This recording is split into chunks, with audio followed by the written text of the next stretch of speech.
presentation of Fox Sports. We are Fox. We are St. Louis. The I-70 series moves about 250 miles east today. The Redbirds and Royals split the first two games in Kansas City and prepare for the first of two tonight at Busch Stadium. Game one went to the defending champs, a 6-2 Royals win thanks to 8 strong innings from Danny Duffy and a big 4-hit night from Kendrys Morales. Game two, an 8-4 Cardinals win, a solid start from Michael Wacha, and yet another big hit from who else?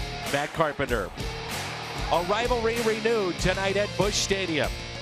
It's game number 3. It's next on Fox Sports Midwest.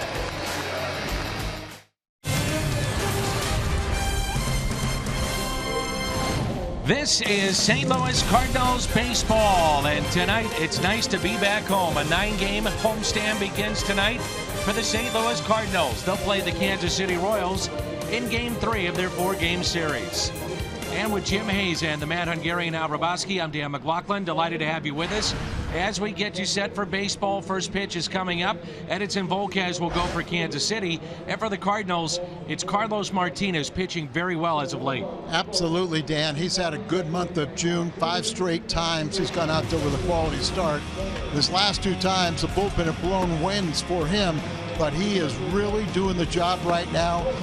Got off to a great start in April, a little slowdown, a little setback in May, but back in June he's back on track, and he's going to lead us to our first win of this nice long homestand. So the last 3 starts, a .81 ERA for Martinez. Coming up, it's the Birds back at home. It is game number 3 of this series. Kansas City, the defending world champions. The St. Louis Cardinals, a 100-win team a year ago. Baseball coming up.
It's game number 3, the Kansas City Royals and the St. Louis Cardinals.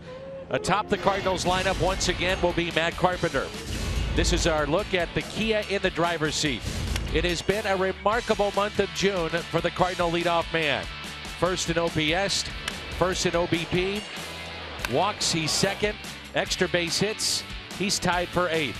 A historic month for the Cardinals second baseman.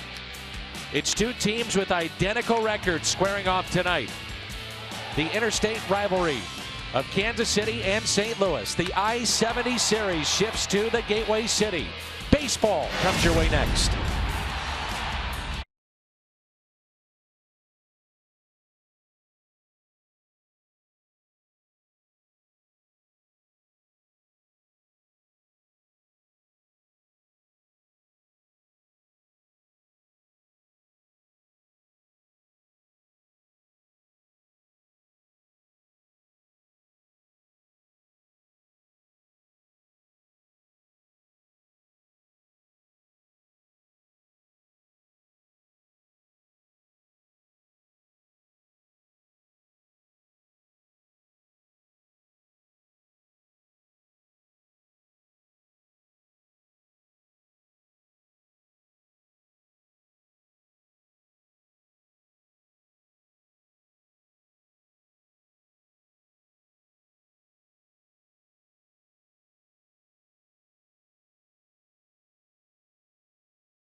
St. Louis Cardinals baseball is brought to you by Bud Light.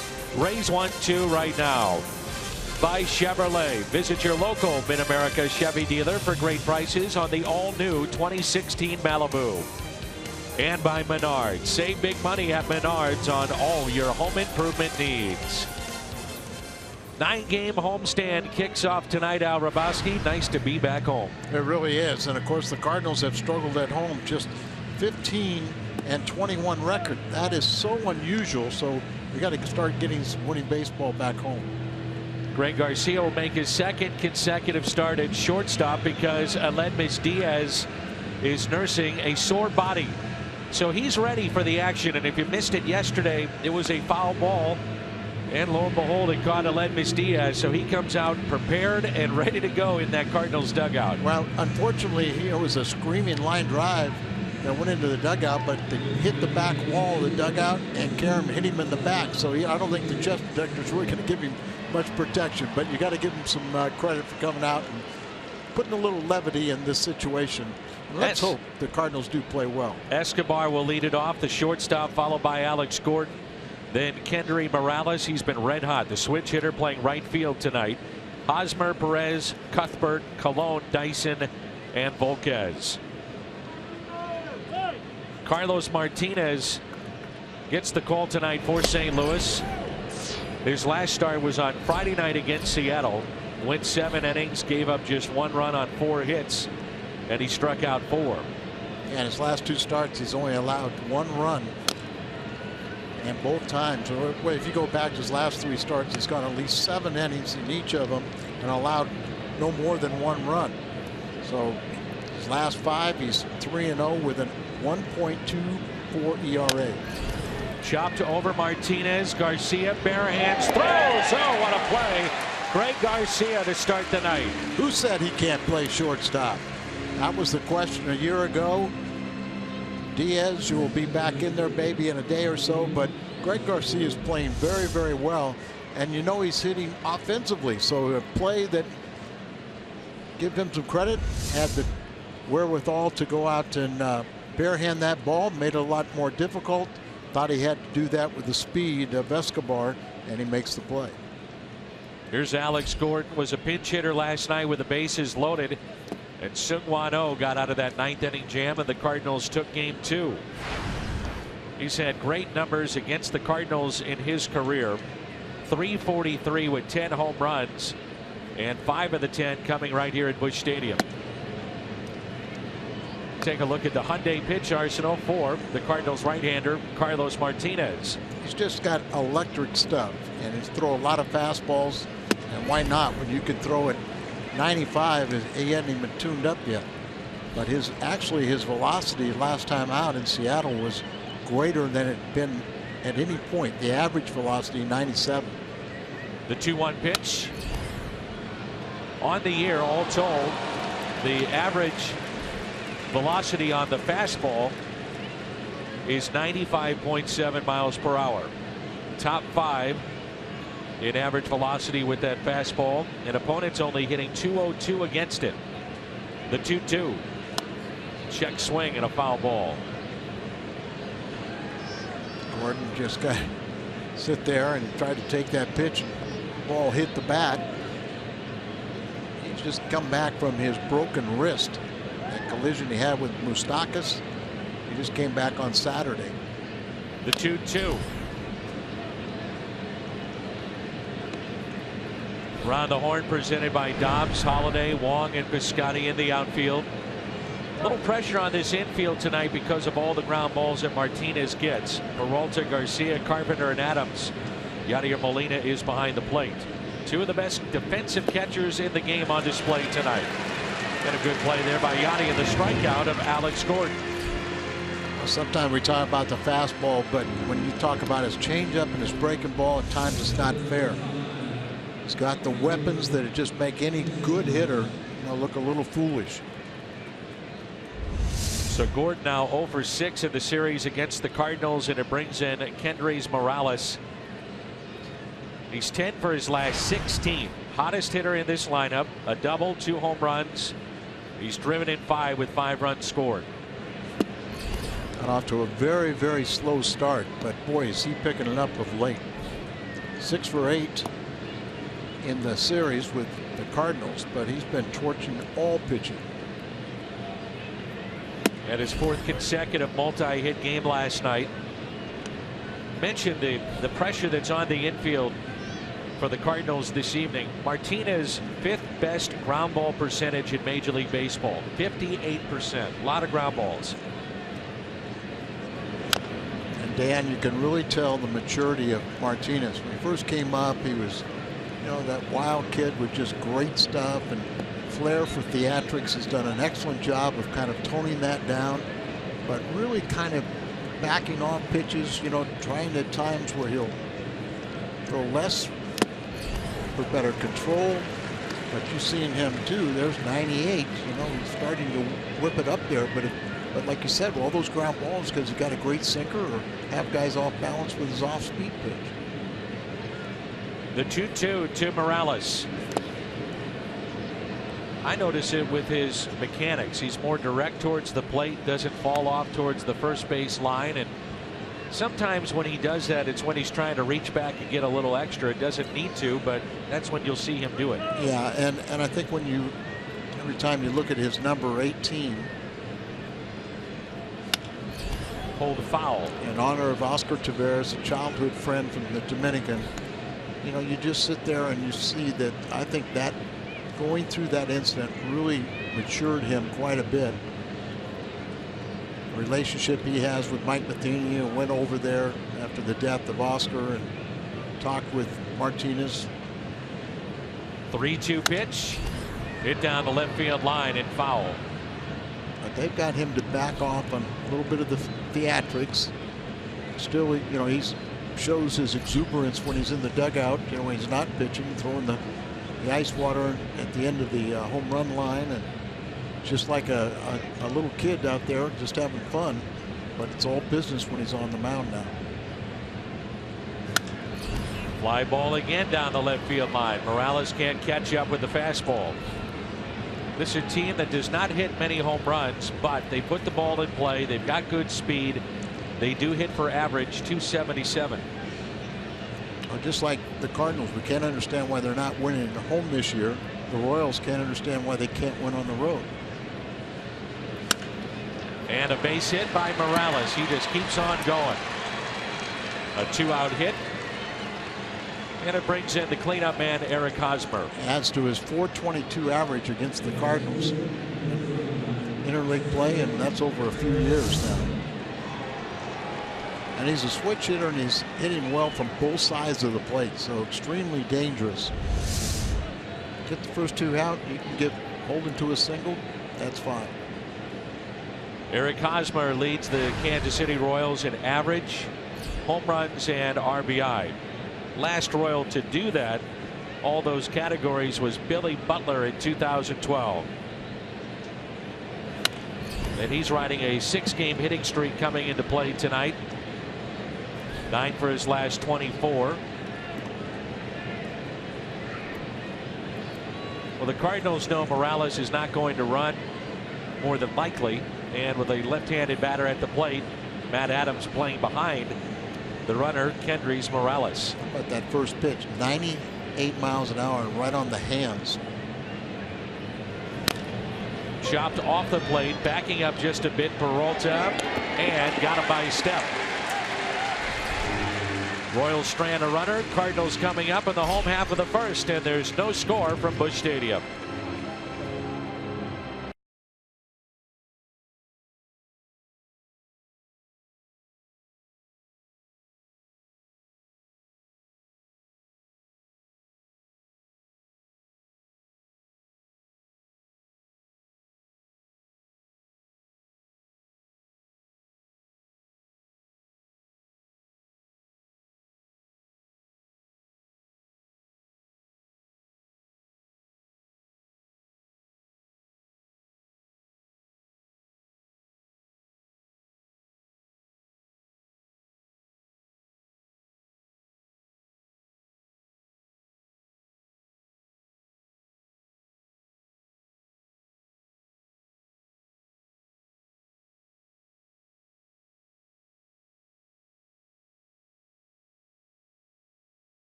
Stadium. And leading things off for the Cardinals will be Matt Carpenter, followed by Johnny Peralta, then Matt Holliday. Piscotty will bat cleanup, hitting .455 with runners in scoring position this year. Matt Adams, Yadier Molina, Colton Wong, Greg Garcia, and the pitcher batting ninth, Carlos Martinez. Volquez is coming off his shortest outing in the past 3 seasons. Think about this. He recorded just 3 outs last Friday. It was a 13-4 loss to Houston. 3 outs he got, 12 runs he allowed, 11 of those were earned. And according to the Royals, it was the worst starting performance since 1895. Man. For somebody to get 3 outs or less and allow 12 runs. Of course, he's 32 years of age, from the Dominican. And remember when he first burst on the scene, was originally signed by Texas and then went to Cincinnati in the Josh Hamilton trade. If I remember right, and your memory is much better than I, he got off to a tremendous start in the National League. He was great. He was something like 7-0 and really pitching well, and then he ran into the Cardinals and they put a shellacking on him that night. The 2-0 pitch to Carpenter. 3-0. And of course, you still have the the boogaboos in the back of your mind. Okay, it was last Friday. He had that start. Nothing went right. He couldn't do anything, and everything was up over the middle of the plate. 3-0 pitch, and he walked him. Nowhere close. So as Al told you, historic, and not the type of start that you want to be remembered for, just how bad it was for Edinson Volquez. 12 runs, 11 earned, 3 outs recorded. And look at where these pitches are, right over the middle of the plate. Middle, up, everything else. And what a contrast. Volquez started a game last June 24th against Houston. He went, or that's this year, where he gave up the 8 hits, 11 earned runs, 12 runs overall on Friday. A year ago, June 25th of 2015, he pitched against Houston and also got beat up. 2 1/3 innings, 7 hits, 7 earned runs in that game.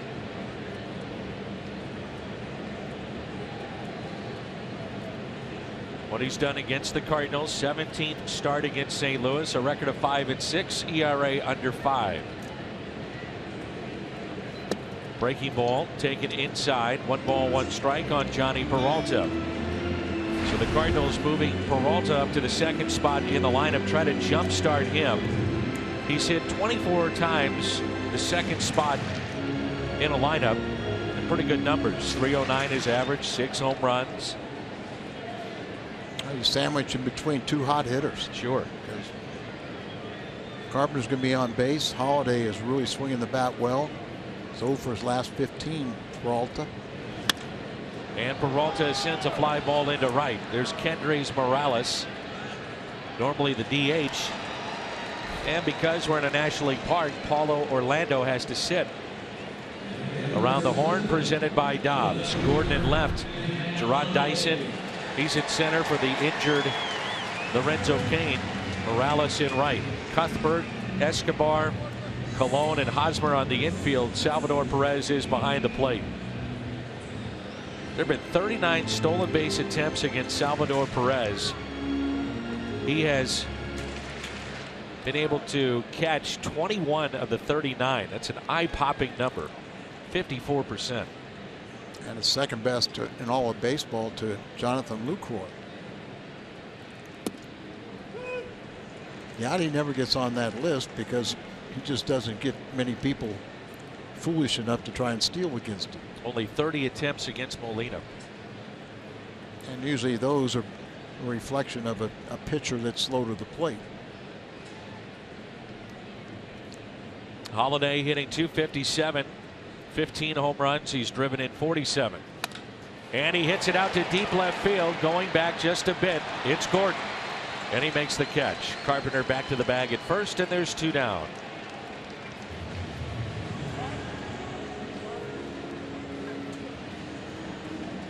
Sure, with that hard contact, Volquez shades of his last start, but a line drive right at the Gold Glover out there in left field. Overall, Biscotti at .287. Mention his numbers with runners in scoring position. Not too shabby when runners are on. .325. Big gap in left center field, and that pitch taken inside for ball 1.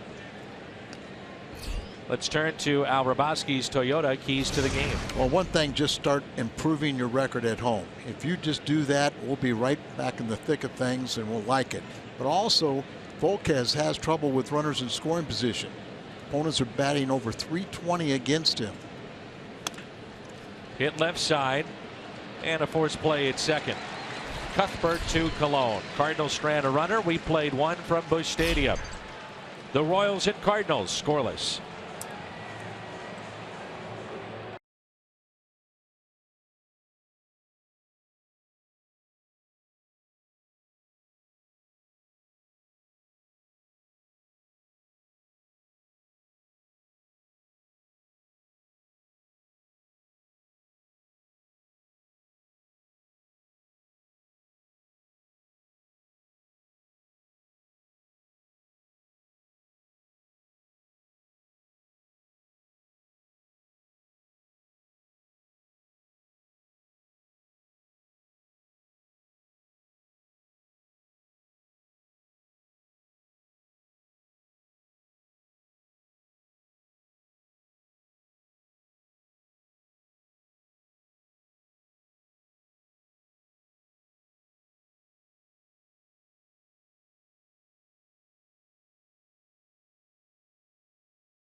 The first inning after his last time out. His reaction after that third out, thank goodness.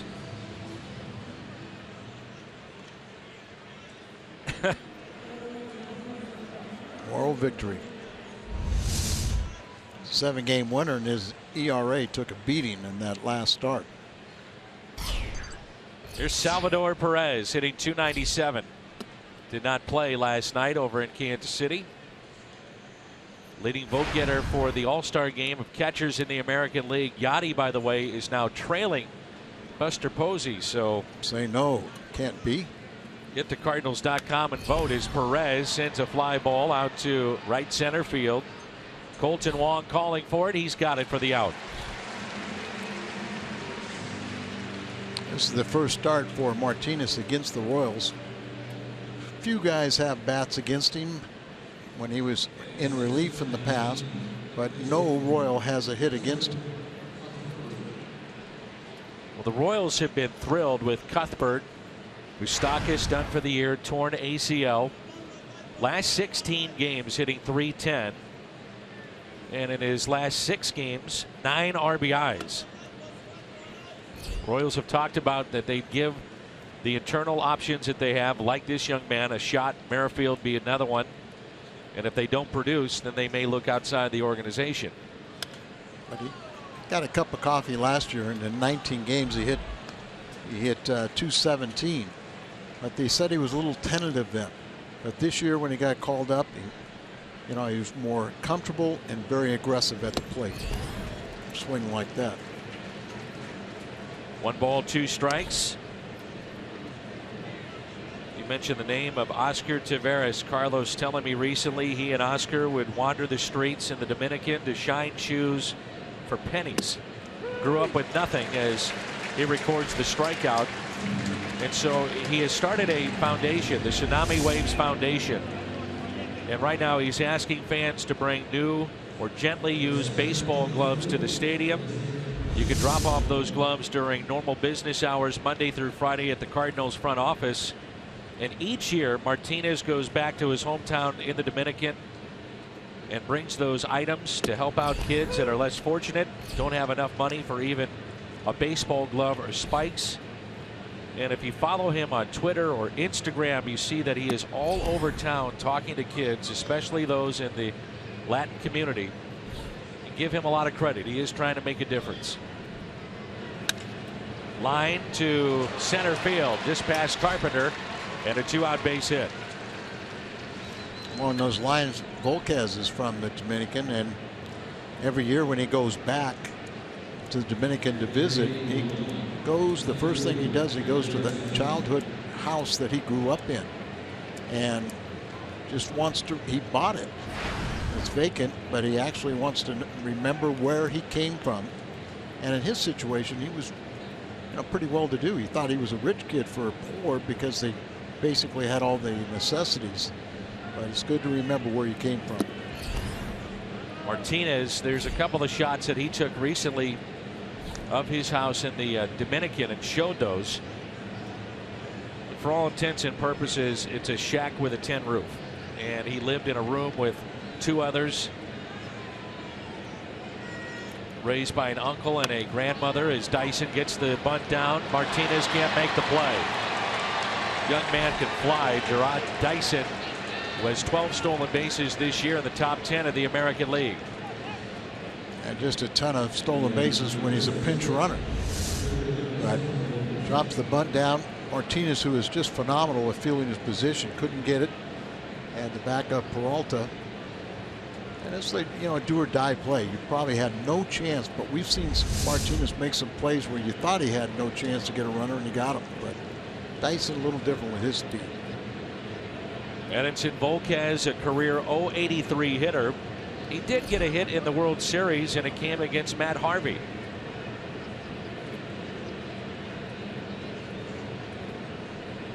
Royals beat the Mets in Game 1 of the series. Volquez 3 earned in 6 innings. He was informed that his father had passed away after the game. Odd thing was, the team knew.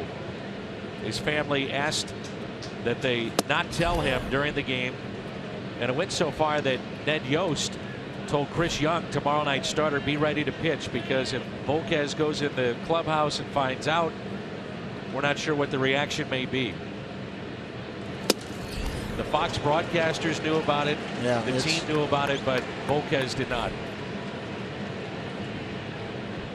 It might seem cruel, but a baseball player would want it be that way, and obviously his family, that was their wishes. I know Ned Yost didn't feel comfortable, but went along with it.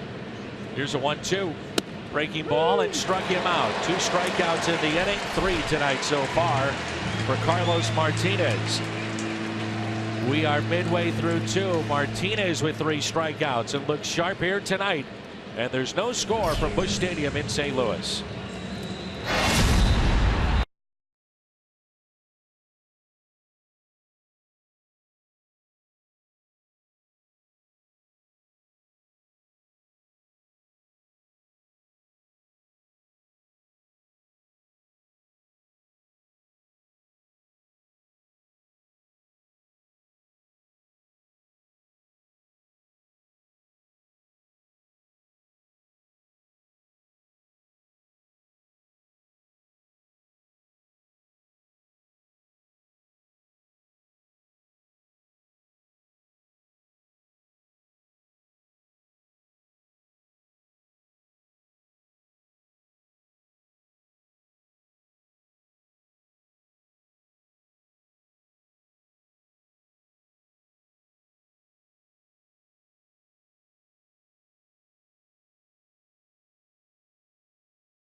Welcome back to Busch Stadium. Some good news on Aledmys Diaz, who scared everybody Monday night when he fouled a pitch off his right eye. Mike Matheny telling me that Diaz saw the team's eye specialist today and got a very positive report. He said the swelling is down and Diaz's vision checked out fine. In fact, Mike told me Diaz is potentially available tonight, Dan.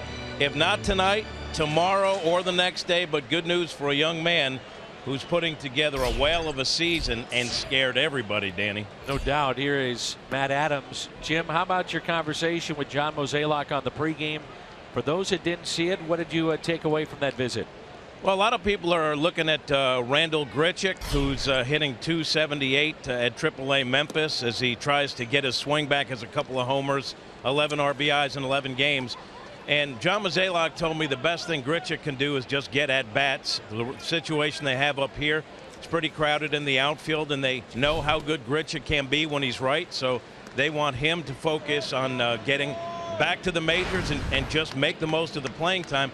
As for Alex Reyes, the pitching prospect that was just named to the Futures game for the MLB All-Stars, Mozeliak said he's still got work to do. Pitch efficiency, particularly with that fastball. So the guys in the minors that I know a lot of Cardinal fans are interested in making progress, but they're not going to rush anything, Danny. All right, Jim, thanks. 1 ball, 2 strikes on the Cardinal leadoff man here at the bottom of the second, Matt Adams. Hitting .298 this year against right-handed pitching. But what I find interesting, Al, is hits by direction. 17 in left field, 19 in center. And the fewest hits have been hit in right field, and yet most teams put that exaggerated shift on against Adams. Yeah, they do, and but he's starting to get a little change here because they do have infielder up the middle, and you got one guy on the left side instead of having everybody pulled all the way to the right.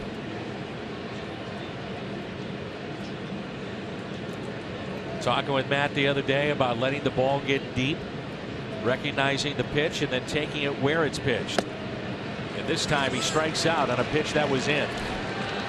First strikeout for Edinson Volquez. Monday pitch arsenal for the Kansas City right-hander. Fastball, curve, and the change. Always had the good fastball, and of course it'll set up his secondary pitches. So Yachty is now second. You got to get Cardinal Nation going on that. I think he's and other Cardinals have suffered with the Cardinals being on the road most of the time. These two catchers, both in their respective leagues, Perez and Molina, lead in innings caught. Yachty at 589 and a third coming into play. Perez 527 and a third, most in the American League. 11 Gold Gloves combined between the two. Molina with 8, Perez with 3. Perez younger and idles Yachty, so he's won 3 straight, right? All 3 of his have been straight. Both of them good hitters. The 2-0 pitch. Chopped to second. Colon. 2 outs.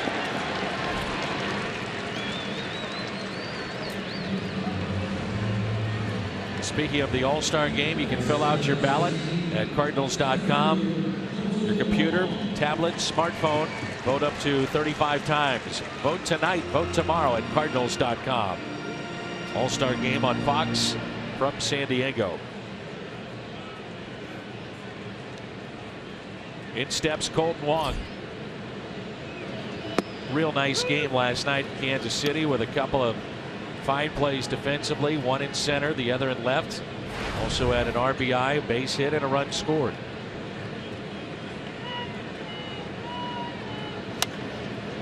Little squibber that's hit foul. 0-2. Talking before the game with Colton, you can just tell that he's much more comfortable right now, even playing the outfield, which is a relatively new position for him. But he feels much better about his hitting and standing up there with more confidence. Check swing and did not go. 1 ball and 2 strikes. Volquez, another product of Ray Searage turning a career around. He's making a habit of that. Volquez has done it. Think about Charlie Morton, Jay Happ, A.J. Burnett, Francisco Liriano, all those guys that have gone through Pittsburgh. That is off of Volquez, and this will be a base hit for Colton Wong as he lost his glove on the play.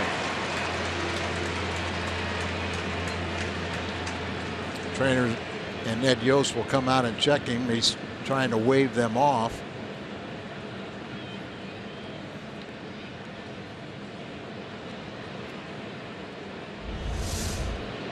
Look, I mean, it looked like the lower body, you know, the back foot, left one, and then he went to push off. I think that's what they saw. He went off to push off and almost fell down, but immediately said he was okay. A lot of times that ball, and our home plate umpire just indicated to the Cardinal bench that that was not an official visit. It was a medical visit, so Ned Yost has not been on the mound officially this inning.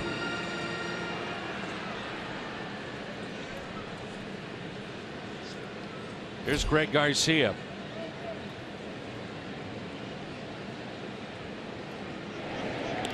Check on Wong. Colton with 3 stolen bases. Cardinals don't run very often, and with Perez behind the plate, probably don't run the next 2 nights.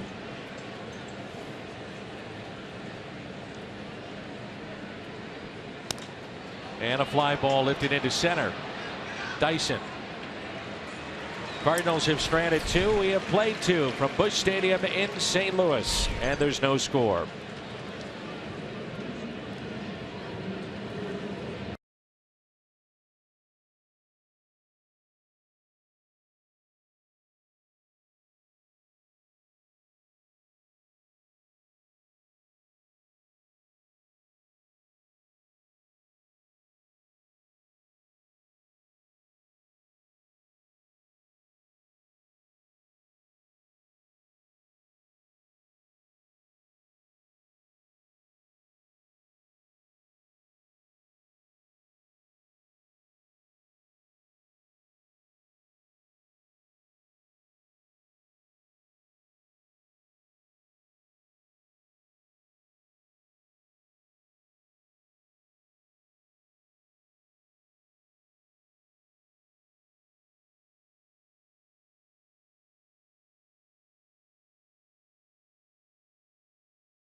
No score here in the top of the third from Busch Stadium. The BJC Healthcare difference maker. A look at Carlos Martinez. Got off to the great start, as Al talked about in the open. Then the next 5 starts, it was rough. Last 5 dominant, 3-0 and a 1.24 ERA. It'll be Escobar, Gordon, and Morales. Nice backhanded play. First time up with Escobar, made by Garcia. And another chance for him. Show off the arm. He does. 1 away. Just to follow up on what Carlos Martinez has been doing with some of the time that he has away when he's not at the ballpark. Recently at his charity bowling event mid-June, the Tsunami Waves Foundation raised over $20,000, and immediately that was dispersed to help over 400 families with food and also school supplies. So love to give credit when credit's due, and he's doing a lot in the community, and in particular with the Latin community here in St. Louis. You can donate to tsunamiwaves.org.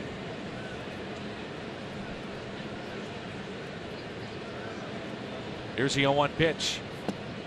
Taken low by Alex Gordon.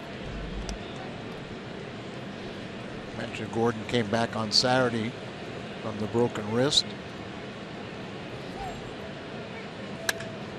Hits it the other way, but there is Holiday. 2 down. The one thing about Martinez, he give up a few hits, but he always has that ability to strike out people. And then this year, with all the ground balls he's getting, he's gotten a ton of double play balls. So even if he gives up a hit or two, gets some people on base, not a reason to panic. Left-handed batters hitting .238 against Martinez at the start of play. The right-handers, 173 the average. Only 1 extra base hit allowed and no home runs. I mean, he is so tough on those righties. You just wonder what may have happened in last year's postseason if this guy was healthy. Well, really, he and Milwaukee down in September. Fights it off, and what else is new in this series? Base hit. Kendrys Morales, 5 consecutive multi-hit games. He's 2 for 2. Well, this month, see the second hit, just a slider that stays up a little bit in the middle of the plate. And you got a hot bat like Morales does. He's over 370 this month with 5 doubles, 4 home runs, 16 RBIs in 22 games. So 2 outs and a runner at first for Eric Hosmer.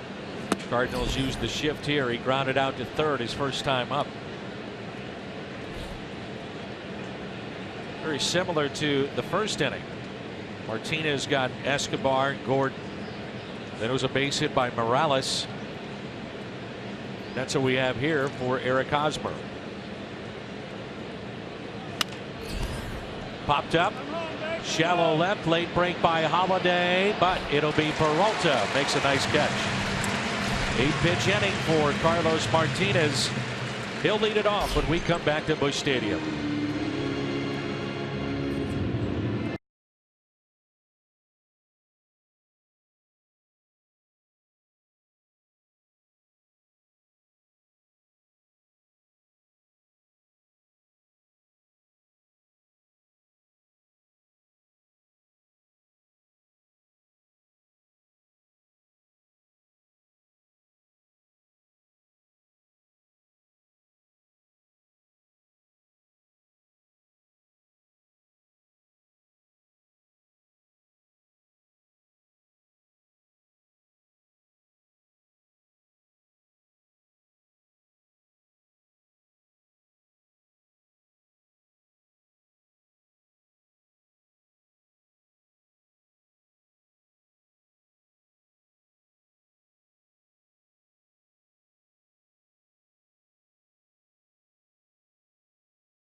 brought to you by Steel Outdoor Power Equipment. Quality, reliability, and value. Find a servicing Steel dealer at steeldealers.com or search STIHL. Try Jack's new Triple Bacon Buttery Jack today. Limited time only at participating restaurants. And by your local Volkswagen dealer. No score in the bottom of the third. The I-70 series. Cardinals and Royals here from Busch Stadium.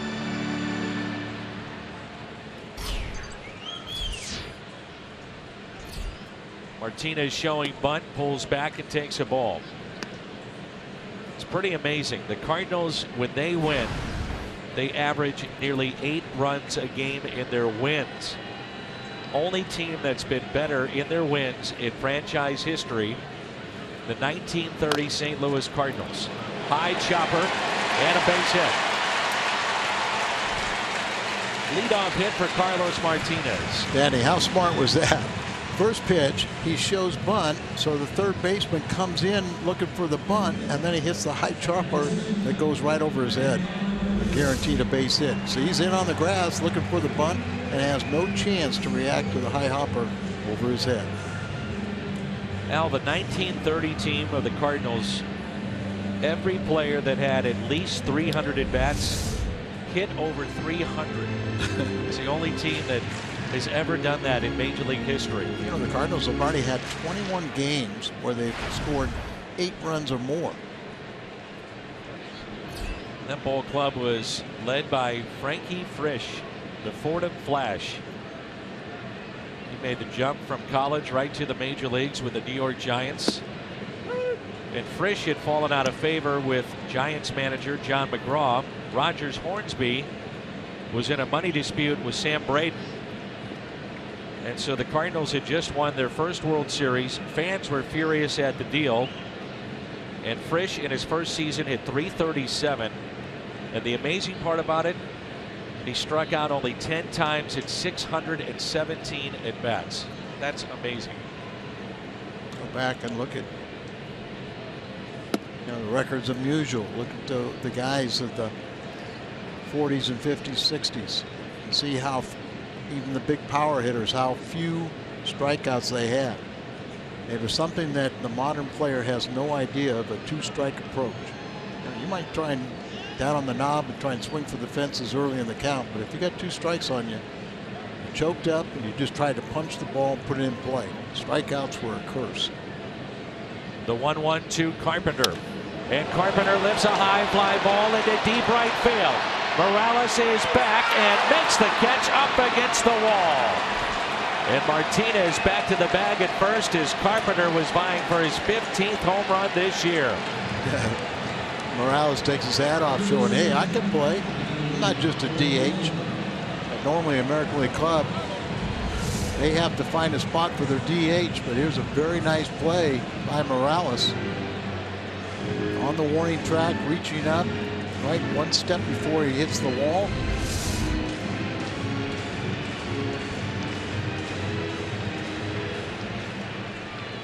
Do you think he could make that type of play? I did not. I didn't know, but I would probably be on the side like you, say no. We've seen him play here at Busch Stadium. It's been primarily at first base, but with Hosmer there, you're not going to take him out of the lineup, so he's out in right field. A very good play there by Kendrys Morales. He has been the star of this series so far. Here's a 1-0 pitch to Peralta. We'll test him again. Morales backing up a few steps in front of the track and makes the catch. There's 2 outs.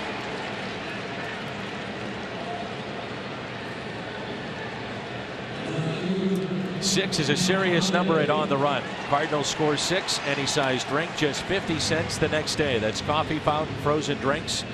When they score, you pour at your nearest On the Run. You earned it. Holiday lined out to left. He's 0 for 1. Hit that ball well, but Holiday swinging good bat just of lately. Talking about Seattle and Kansas City.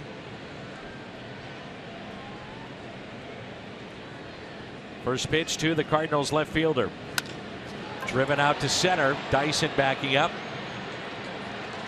So leadoff hit by Martinez, and he is left stranded. Cardinals have left 3 on, and a beautiful night at Busch Stadium in St. Louis.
Around the league we go. Billy Hamilton is now day-to-day. He was hit in the face trying to make a catch in a 9-2 loss against the Cubs. Jameson Taillon against Wade Miley later tonight from Seattle. And the Indians just keep on rolling. They've won 11 straight. They've opened up a 6-game lead over the Royals. And Cleveland is at Atlanta. Joel De La Cruz making his major league debut. Danny Salazar is 9-3, and he'll get the call tonight for the Indians. And the Indians are leading 3-0.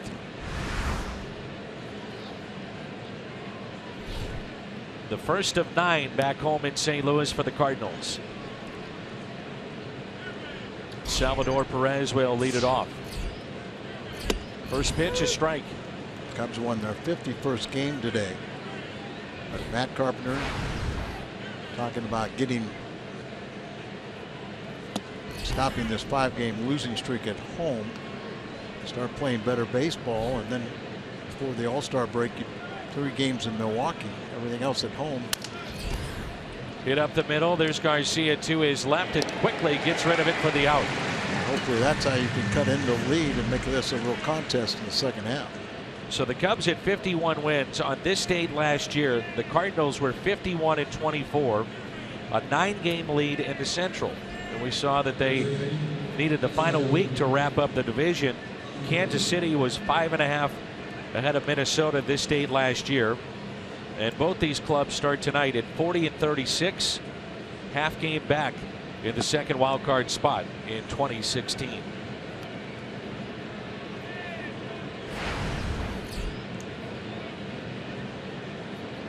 Here's third baseman Cheslor Cuthbert.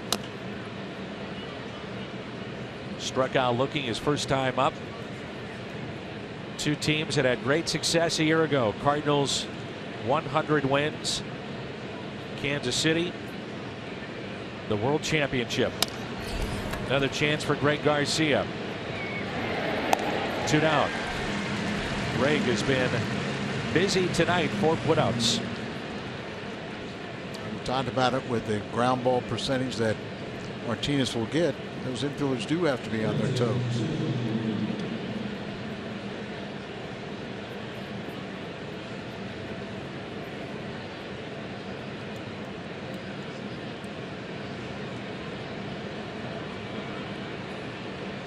Christian Colon starting in back-to-back games here tonight.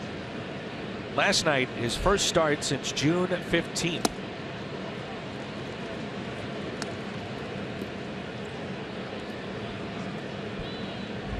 Missouri Lottery Fox Tracks. Breaking ball right there. The slider just doesn't have to break a lot, but it has to have movement.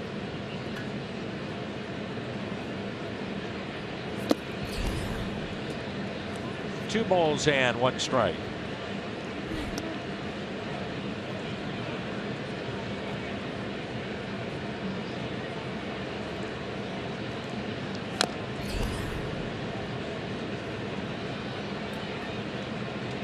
Two and two on Cologne. Former top pick a few years ago. Number 4 overall in the draft by Kansas City. Out of Cal State Fullerton. And pitch in the dirt.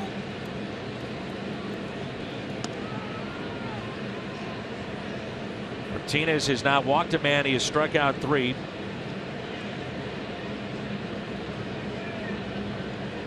Five ground ball outs. This guy is tough. 97 inside portion of the plate with late sinking action. Well, then he got the good breaking balls and changeup to go with it. Just missed. Oh, see, Gotti and Martinez thought that was strike 3. I've been going with you. Might be a little outside, but it sure was close. Ryan Blakeney is the home plate umpire. Mike Everett, the crew chief, he's at first. Jordan Baker at second. Tim Timmons down at third. Molina has a word with Mr. Blakeney. So 2-out walk, and it brings in Gerard Dyson. The art of how to work an umpire to the benefit of your pitcher. Saw Lorenzo Cain hurt, was put on the DL, and Dyson hits it perfectly down that third base line. And he's in with a double. He's 2 for 2. A bunt base hit. And now a little slap double. And it's runners at second and third with 2 outs and the pitcher coming up. You're talking about, look at the sinking action of that. A good piece of hitting. Just went down, trying to make contact. Slices off his bat, their territory, and then off the sideboard. Cologne runs pretty good too, but the same scenario like back in the second. You got the pitcher spot up. Don't give in to him. Go right after him. 97 is going after him. So 2 outs. Volquez struck out his first time up. Martinez with 3 of those tonight. And the 0-1 pitch. Make it 0-2. That pitch at 98. 98 and spotting it where he wants it. Now he called for that one outside. Struck him out in the second inning on a breaking ball.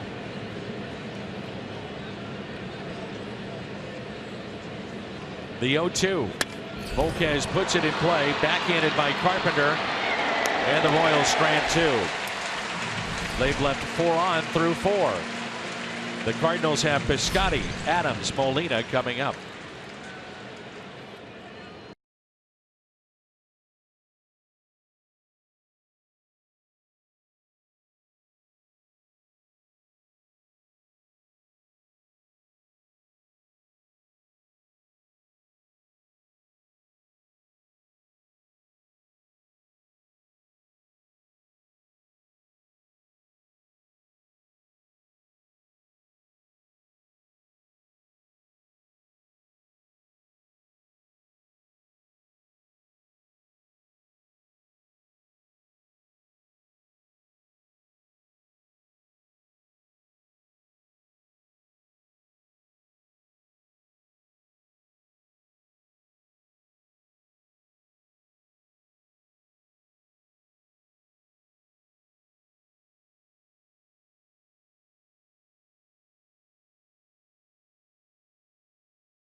Fans ages 16 and older take home the wearable replica 1926 championship ring.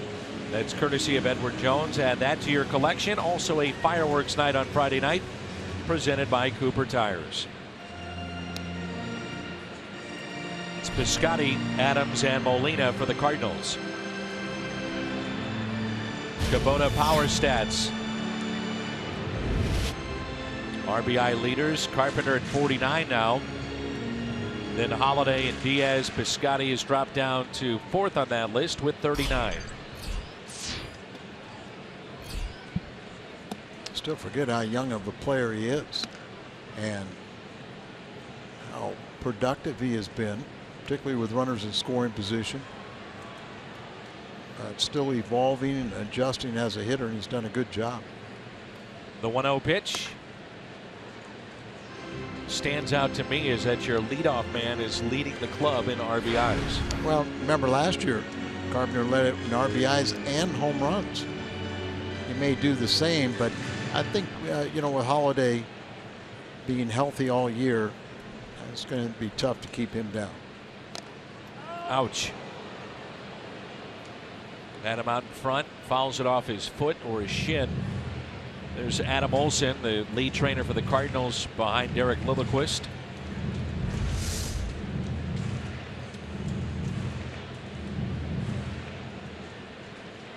May have gotten his right knee. Yeah, his back leg. Rarely will you ever see that. Usually because of your bat speed and everything else, you're always hitting it off your front foot. Very rare is it your back leg and then the knee.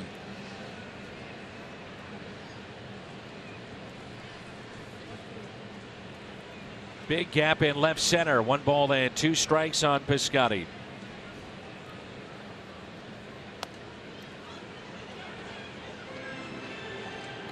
There's Aledmys Diaz that we saw on Monday night. Scary situation here with that ball off his right eye. Eye was swollen shut. Says he feels better today. As Jim reported, he might be able to pinch hit in this game. Also, that eye looks a ton better than yesterday. Yeah, more open, a little more coloring underneath it. But Piscotty goes the other way for a base hit. 3rd Cardinal hit tonight. Made some tough pitches inside on him, jammed him and everything, and then he still holds his ground. He doesn't bail, gets the pitch away, and look, he goes with it. Just goes out there and hits it by design because it's outside. Those are some of the little things that we say that he makes those adjustments. Tom Mozeliak was saying that Diaz is available tonight, you know, pitch hit, do something, but the doctors are wishing that it would be wait at least 1 more day. Lowe's home field advantage. Matt Adams this season, very good numbers at home. 357 at the start of play here at Busch Stadium, with 8 of his 9 home runs here at Busch. 1-0 pitch. 1 ball, 1 strike. You also saw behind Aledmys Diaz, Brian Pena. For those that didn't see, he has been activated. Eric Fryer was designated for assignment. Those two, a pair of defectors from Cuba. Pena made his major league debut a long time ago, nearly 10 years ago. On the inside corner. Marquez is flirting with danger. This is the 4th inning, and 3 of the 4 innings the leadoff man has got on base. But Cardinals haven't been able to do anything beyond that. It's a shame that that lower back issues showed up again for Adams, because he was swinging the bat really well before that time. Here's a 1-2. And he strikes out for the 2nd time. 2 strikeouts, both of Adams for Volquez tonight. One, he's getting the ball up there, and look at he's tying him up. Big power hitters like to get their arms extended. You get that ball down a little bit, and then could be a different story. But up and into a left-hander, you're going to get a lot of swing and misses.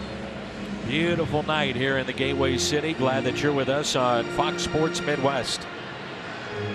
Runner at first, and it brings in Molina. You know, the idea when the Cardinals brought in Brian Pena was Molina would not play nearly as much, returning from 2 hand surgeries on his left hand. He's appeared in at least 130 games in 6 of the last 7 seasons as Yadier Molina. So Pena was brought in, and Brian was part of the Players Association Major League Baseball goodwill trip to Cuba this past offseason.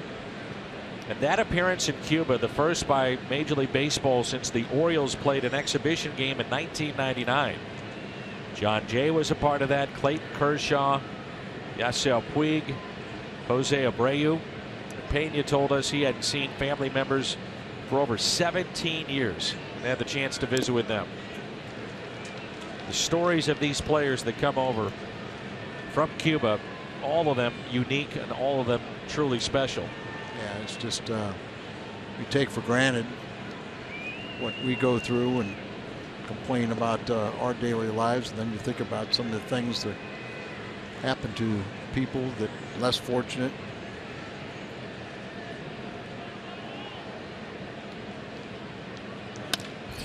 Hit up the middle, and it's a base hit. Piscotty sliding into second base. And he'll stop there. He wasn't sure as to whether or not Escobar would be able to get to that baseball that snuck through. Another player that's playing tonight is right fielder Kendrys Morales. He defected from Cuba. You get a look at Piscotty sliding into the bag at second base. You know what? He was going to be able to go to third, so he doesn't know if they're going to be there with a force play. So go ahead and do that, but don't get caught in between. If you want to slide, slide. Don't be thinking, change your mind at the last second. That's when you hurt yourself. Morales was taken off the national team in Cuba because it was getting known that he wanted to defect. And when he arrived in the States, he did it on a raft from Cuba to Miami. A raft. He was asked about taking that chance, putting his life on the line, and said it didn't matter at that point in time in his life. They were taking baseball away from him in Cuba, couldn't play for the national team. And he said, I wanted my freedom more than anything, more than baseball, chance to make a better living. And coming here to the United States, and it's quite a story. He arrives here on a raft. Not the first.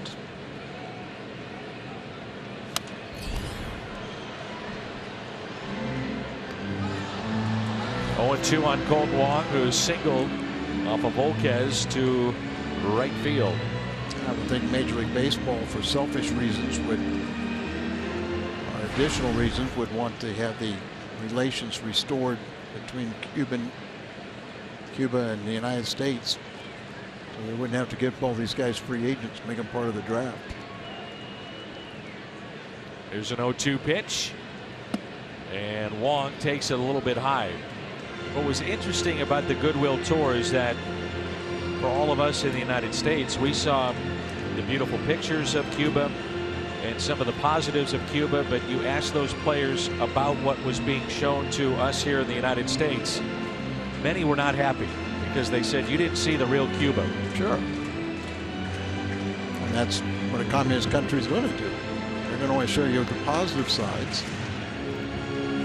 Only, you know, they didn't allow any defectors, or not defectors, but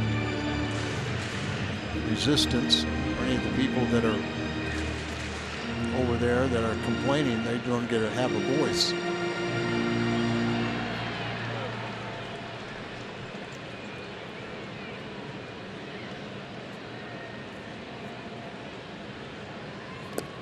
Pitch in the dirt.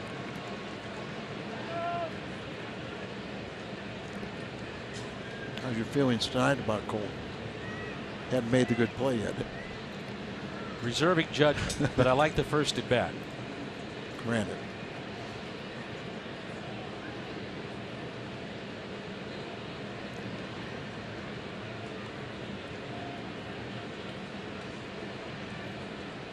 One out, 2-2 the count with 2 on in a scoreless game. That's a nice game. The first ball was a line drive out to center field, and a circus catch by Wong coming in and diving, taking it off the shoe stop. And Danny Mac sit there and said, you know, when he makes a play like that, he's going to have a good night. His first time up, got a base hit, drove in Peralta, the second run of the game. 3-2, not running, chopped up the middle. Colon only played to second, and Piscotty advancing to third. So runners at the corners for Greg Garcia.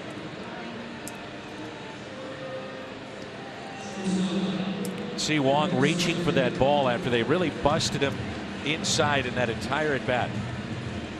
And when you're doing that, a pitcher's doing it by design to get you out, but it's more so you get yourself out as a hitter.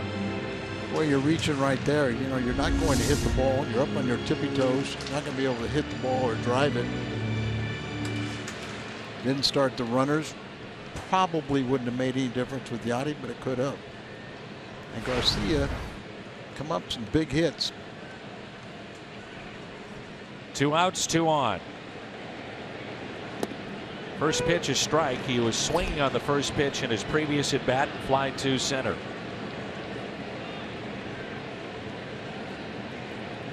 Four for 8 with runners in scoring position. He's got that knack, just somehow, some way gets on base too. Walk, hit by a pitch. And the 0-1. Good play by Perez.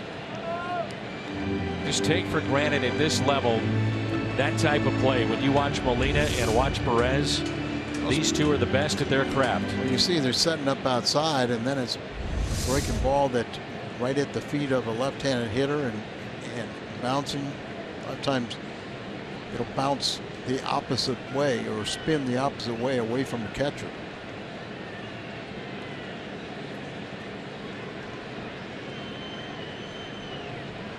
The 1-1.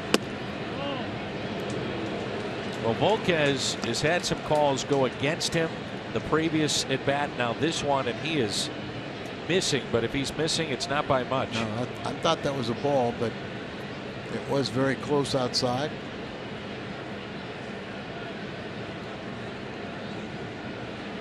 Change up outside that was a little more of maybe a smidgen of the strike zone. Nearly hit by that pitch.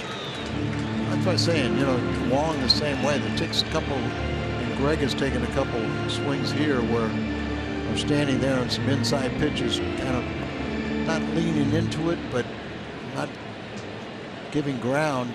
You know, almost saying, "Okay, go ahead and hit me." He is the 8th place hitter, though. The 3-1. Now 3-2. So Wong off with this pitch. Perez will do this time and again. He steps out in front of the home plate area and he'll set the defense. Looks into the dugout, sets the defense, and then gets back to his position.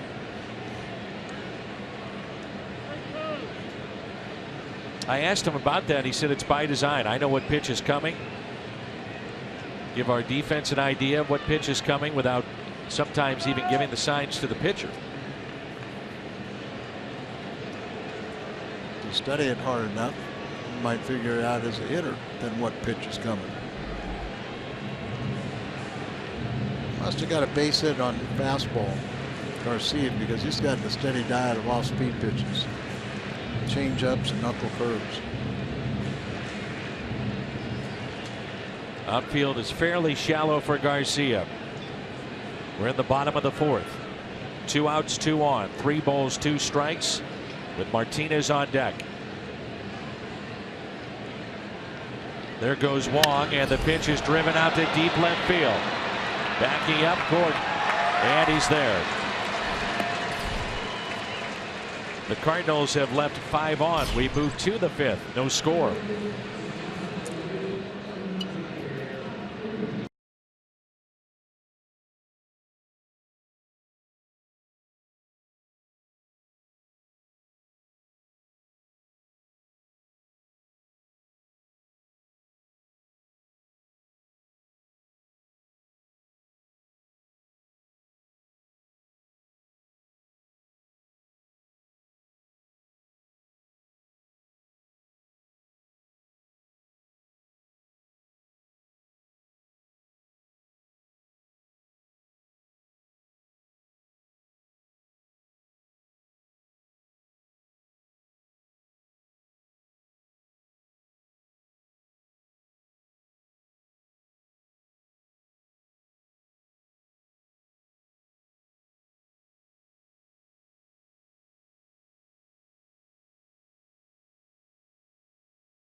Escobar will lead it off, followed by Alex Gordon and Kendrys Morales as we start play here in the 5th inning.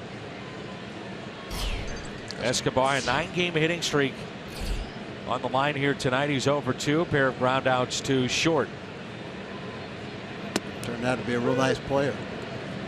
First saw him, young player, when he was with Milwaukee. He was in the Greinke deal. Drops down a bunt, and it's 0-2. Well, he's been a catalyst too at the top of this lineup. There's some numbers that really jump out at you. The Royals, when he scores a run, are 19-4. 21-32 when he doesn't. The 0-2 pitch. You know, they say the Royals team is really built for their ballpark, but you know, this ballpark isn't that much different. So, you know, they have more square footage in their outfield. Matter of fact, it's the largest of any of the major league parks. And they've got great speed in the outfield. They're good defense up the middle.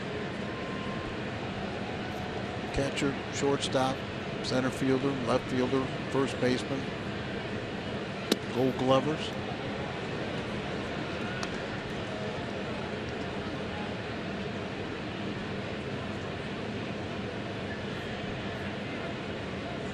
The 2-2. Jammed him. Hit slowly to short. Garcia makes the play. If you can't watch games on television, you can now stream games live on your mobile device. Just go to your app store, download the free Fox Sports Go app, log in, stream the Cardinals wherever you go.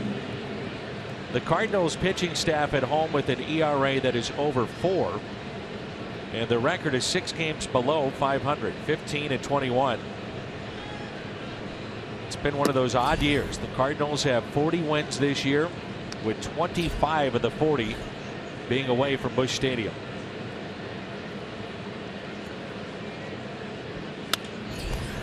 Gordon is 0 for 2 tonight. You would think that this is going to change. A team that last year at 55 home wins, and look at the ERA, 2.70 last year at home. Conversely, the Royals on the road are one of baseball's worst teams. As Gordon breaks his bat, that'll drop into shallow left center field. Kansas City coming into play tonight, 13-25 away from Kauffman Stadium. And as of late, going back basically the last month or so, they're 2-11. Their team ERA is over 5 away from home. They hit better at home, pitch better at home, they win at home. And that's very similar to the Cardinals. They score almost 2 runs more a game on the road than they do at home. 6 hits allowed by Martinez, 5 of them off of left-handed hitters. Somehow, some way, someone has to stop Morales. He's 2 for 2 tonight. Came in batting .422 against St. Louis pitching in his career. Gordon with 3 stolen bases this year. 1 ball, 1 strike on Morales.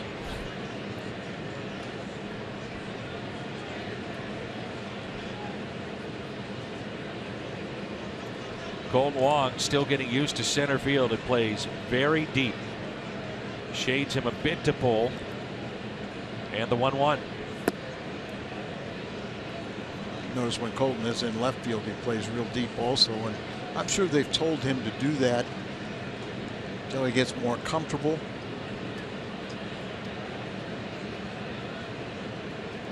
Ball over his head is more magnified, or ball in the gap more magnified than a ball falling in front of him. 2-1. He fights it off. Coming on, it's Holiday that drops in for a base hit. Morales 3 for 3. So a broken bat single and a little flare off the bat of Morales, and Kansas City has something going. So 3 hits tonight. That's against the shift. First time up, then he goes to left. Also made a terrific catch on the run near the wall and right. And then this little flare out to left center field.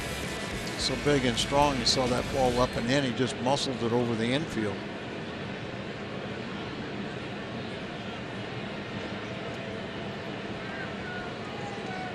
Hosmer, a ground ball to third, and that foul pop.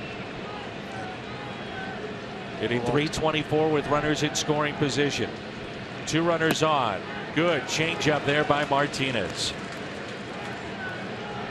Cardinals really have kept him in check when you think about Eric Hosmer, who's done a lot of damage in his young career.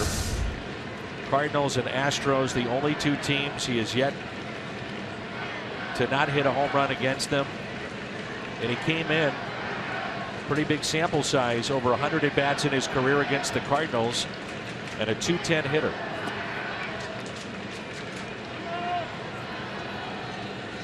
He's going on to talk to Martinez right here. Hosmer, that first swing, he was looking for dead red, and he got the changeup. Slider or cutter, that last pitch.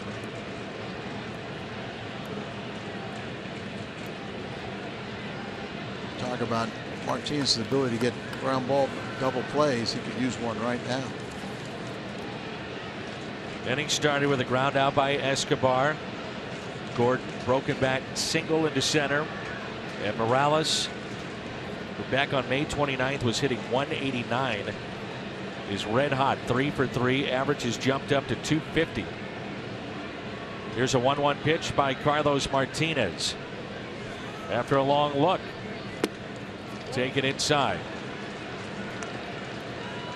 Carlos is second behind Martin Perez of Texas. He has 19. That's the best. Carlos second best with 18 double plays this season.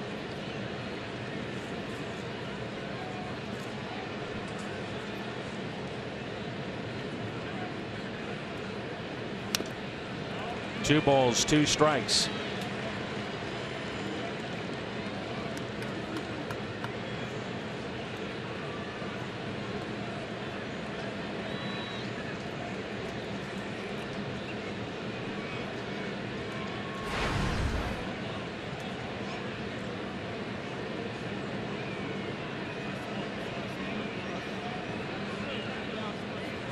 Molina caught that foul ball in an area that you probably don't want to catch it in. So he's catching his breath. Senior VP of baseball operations, the GM of Kansas City, is Dayton Moore. He preached patience, and in particular with the guy at the plate, Eric Hosmer, as time is called. He was named the GM just over 10 years ago. Last 3 years, win totals of 86, 89, and 95. Ground ball. Adams only play to flip to Martinez. Runners advance to second and third.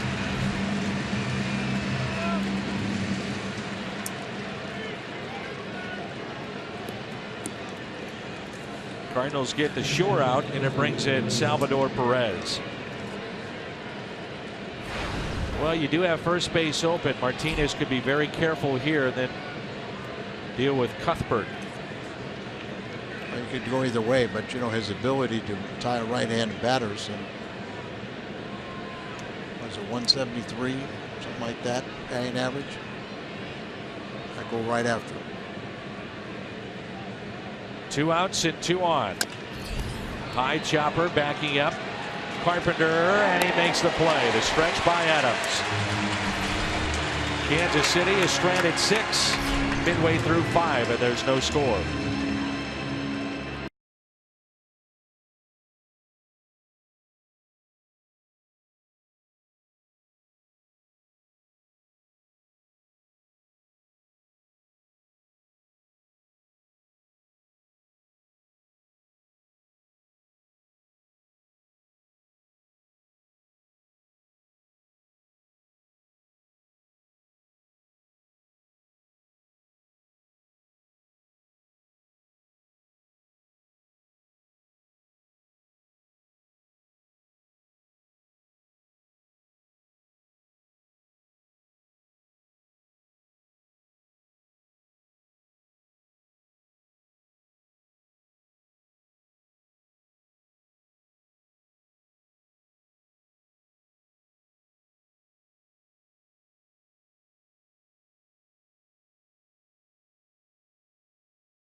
No score here at Busch Stadium in St. Louis. Carlos Martinez will lead it off, followed by Matt Carpenter and Johnny Peralta. Martinez, first time up, showed bunt on the first pitch, then drew in the third baseman Cuthbert, and then he chopped a single right over his head, and he's 1 for 1.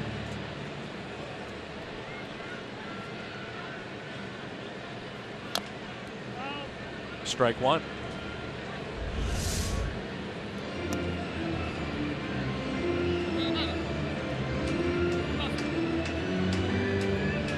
Just how he drew it up. Yeah, he drew him in with the bunt on the first pitch, or showing bunt, and now you can see the third baseman playing back. 0-1 pitch.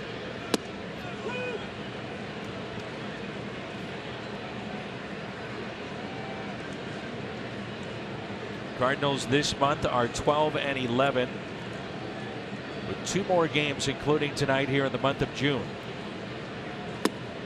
Curveball taken low.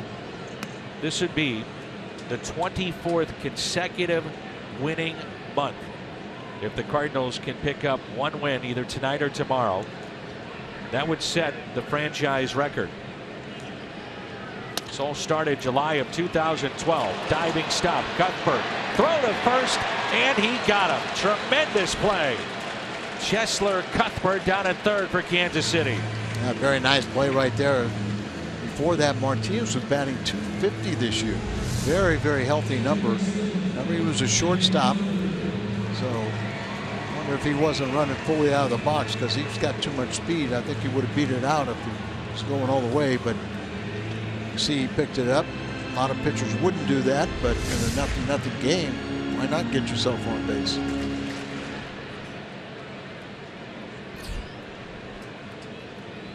Here is Matt Carpenter, and the first pitch is taken for a strike. Carpenter trying to make a little history of his own this month.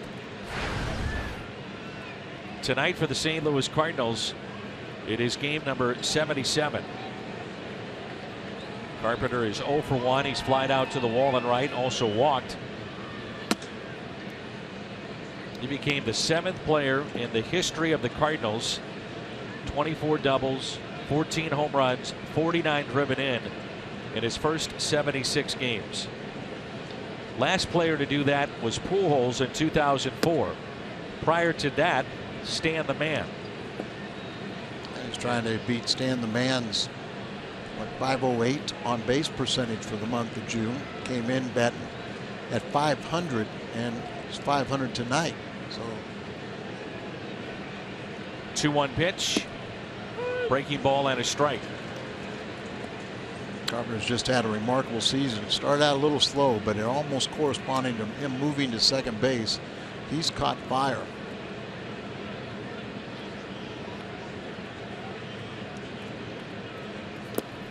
Check swing. It was another multi-RBI game last night in Kansas City. He has 49 of those from the leadoff spot. We keep bringing it up. I mean, it's the leadoff spot, typically not your RBI position in a lineup.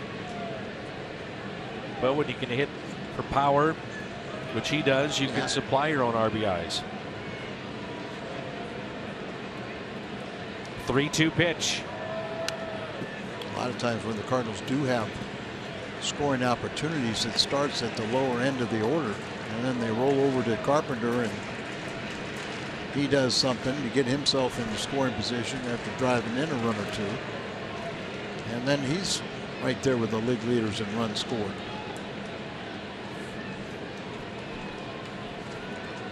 (3-2) to Carpenter. Pulled the string and struck him out. Third strikeout for Volquez. It's back, Cardinals fans. The refreshing taste of the frozen strawberry lemonade. It's available all summer long, and it's only at McDonald's. So 2 outs, and here's Johnny Peralta here in the bottom of the 5th.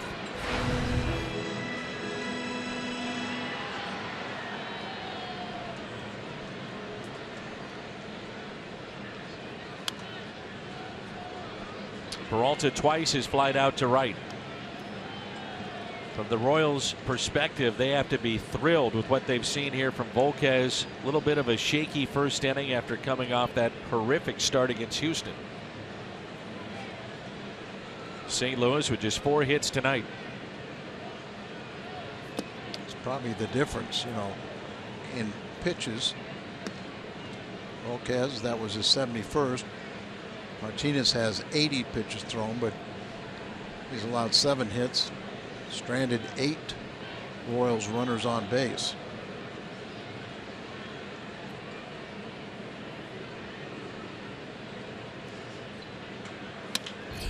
Hit left side and off the glove of the third baseman into the hands of Escobar, and not in time. Cuthbert to Escobar to Hosmer, but not in time, and it's a base hit for Johnny Peralta. Johnny needed that. Brett Broken 0 for 17. And just his 3rd hit or 4th hit in 27 plate appearances. The ball bounced to the shortstop, and very alertly he throws. They would have gotten a lot of runners that would have saw that right there looking out of the corner of their eye and then slowed up. But with Escobar, he got his first Gold Glove last year. Makes a nifty play. Johnny was hustling all the way. Extends the inning to Holiday. Lined out to left, flied out to center, over 2. The first pitch. Breaking ball taken high.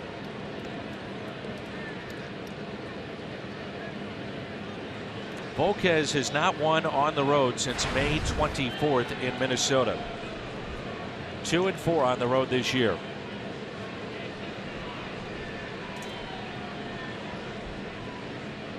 Here's a 1-0.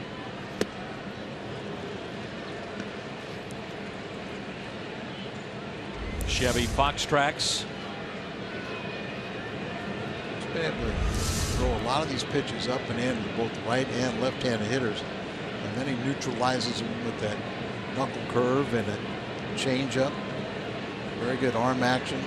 His idol going up was Pedro Martinez, who had a great changeup. The 1-1. Holiday with a high fly ball lifted into left field. Alex Gordon is there. Cardinals have left 6 on tonight. We head to the 6th in a scoreless ball game.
More on the Cardinals center fielder. Let's check in with Jim.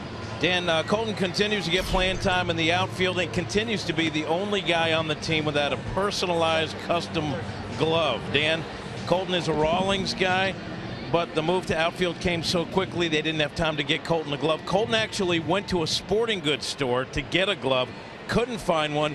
He told me he was going to borrow one from Tommy Pham, but didn't, because according to Colton, Tommy doesn't like to share.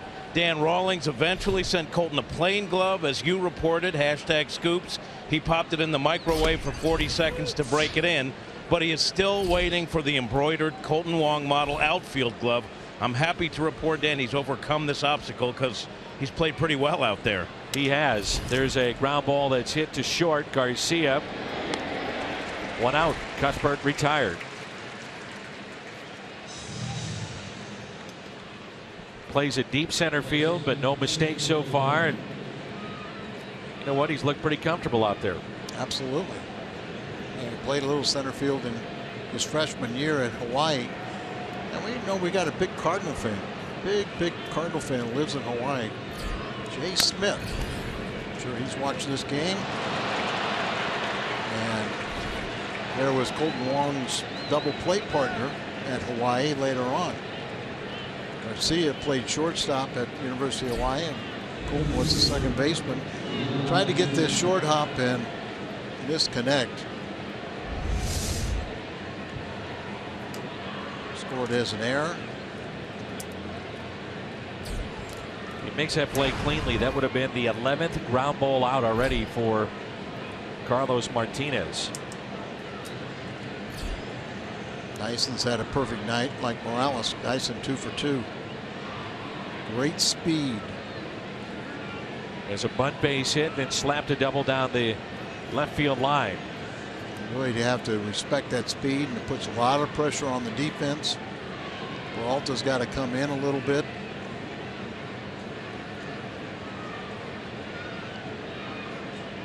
One out.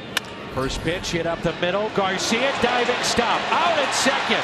What a play. Greg Garcia to rob Gerard Dyson. I think he just atoned for his error, didn't he? An outstanding play. That ball was hit hard. And remember, his first 2 plate appearances, he hit the ball to left field. You know, bunted it down the left field line and one down the double for left field. So here, this one right up the money. A backwards flip. Carpenter really had no chance with the speed of Dyson, but he gave it a solid effort. But a very nice play right there by Greg Garcia. Dyson with 12 stolen bases this year. The pitcher is up. That's Volquez, and he is 0 for 2. In his career, 158 stolen bases. 7th all-time in Royals history. The all-time leader, of course, Willie Wilson, 612. He wound up with 668. Played with the A's and the Cubs, but most of his work done obviously with Kansas City. Another chance for Greg Garcia, and he makes the play. Kansas City has stranded 9. No score.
by Bud Light Lime and by Ford, the official cars and trucks of the St. Louis Cardinals. Reminder, American Girl and the Cardinals teaming up on Monday, July 18th for an exciting theme night at the ballpark. Fans who purchase this special theme ticket take home a Cardinals baseball t-shirt for their American Girl doll and a special offer from the American Girl store in St. Louis. Theme tickets now at cardinals.com/theme. Two young ladies at home. How many of those American dolls do you have? Oh, let's see. I've got. I don't even like to think about it. I know you got a plenty. We got plenty. Those Cardinal t-shirts for the American dolls. That would look great. Well pitched on both sides so far tonight, Volquez and Martinez.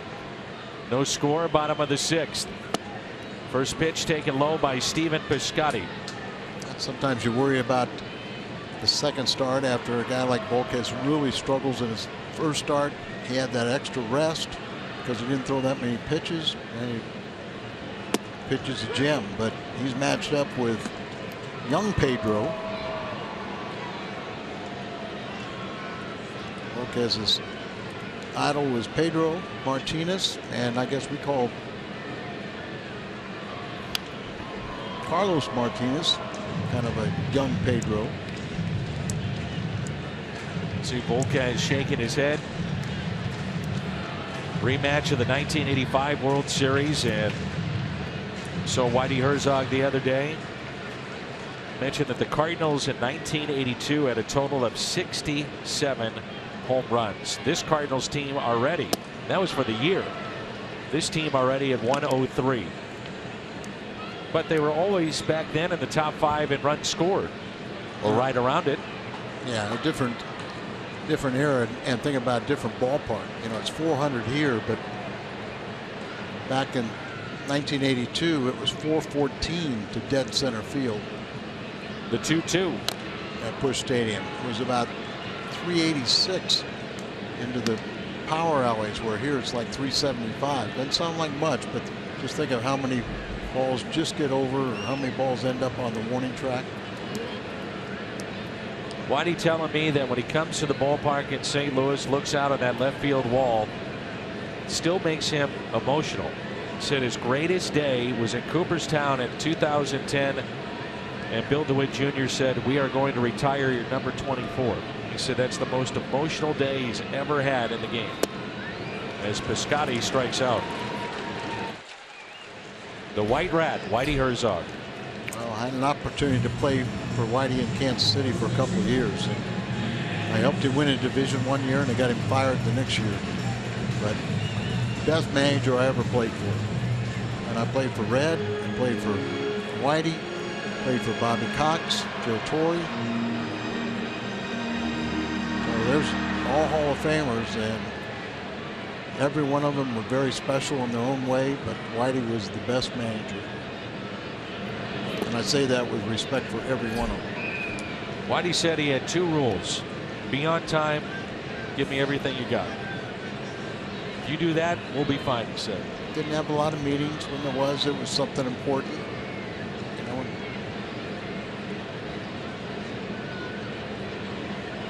taught us a little bit more than just baseball, too. Hit to the right side. Hosmer is there. Adams over 3 tonight.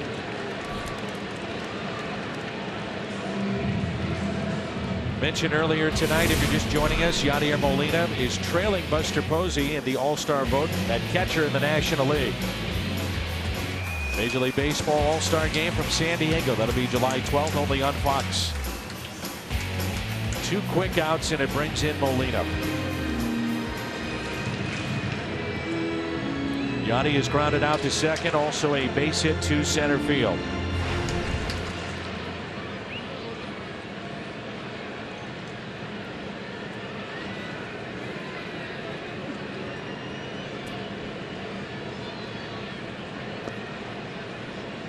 They shade Molina to the opposite way. 2 outs, nobody on. Ball 1.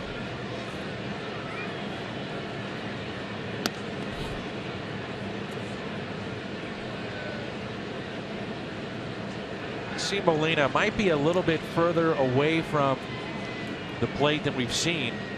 Been getting jammed a little bit more recently.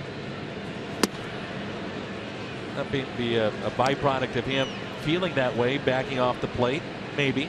And that was one of the things as a pitcher, I used to really watch where the feet were of a hitter. And notice things like that, whether they're closer or further away. Rick Monday, the Cubs, left-hand hitter, and always busted him in, and I'd watch as I'd start my windup, he'd start scooting away from the plate, but I kept on following him in there.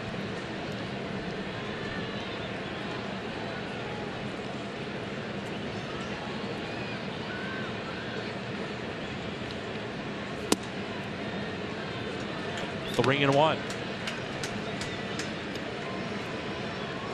It looks like Volquez maybe, or Perez, noticing that too, and they kind of been trying to work the outside corner, falling behind the count.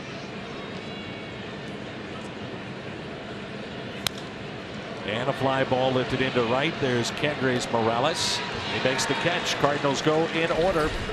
We head to the 7th of a scoreless ball game. Kansas City and St. Louis.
AT&T high-speed replay. Mention it. Carlos Martinez, 5th best in ground ball percentage in Major League Baseball. We thought that the infield could be busy if Martinez is on, and that has been the case tonight, especially for the Cardinal shortstop. Kind of looking right here now when I see 3 outfield outs. 4, right? 3.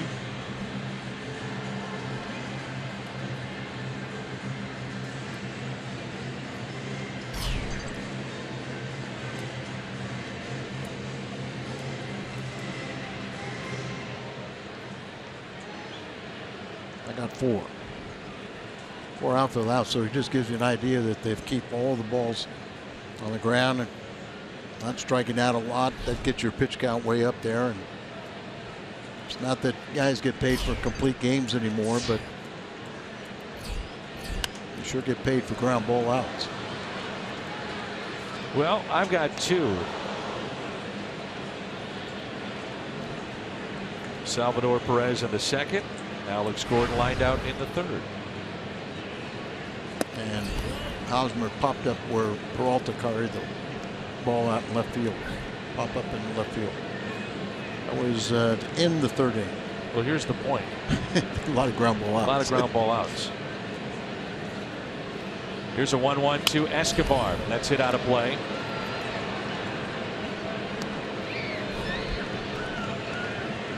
.88 pitches, so you would think he's going to get through this 7th inning. Total of 12 ground ball outs by Carlos Martinez here tonight. Pitch number 89. Hit up the middle, base hit. Escobar is aboard. He's got good speed with 10 steals this year. And now you really got to think about getting your bullpen ready. No, he hasn't got a ground ball double play, and he's done so well there. But you see Seagrass, because a lot of the left-handed hitters have given him trouble. You got Gordon coming up here, and Mike Matheny may even make a pitch. He's walking out now looking like he's making a pitching change, and he is.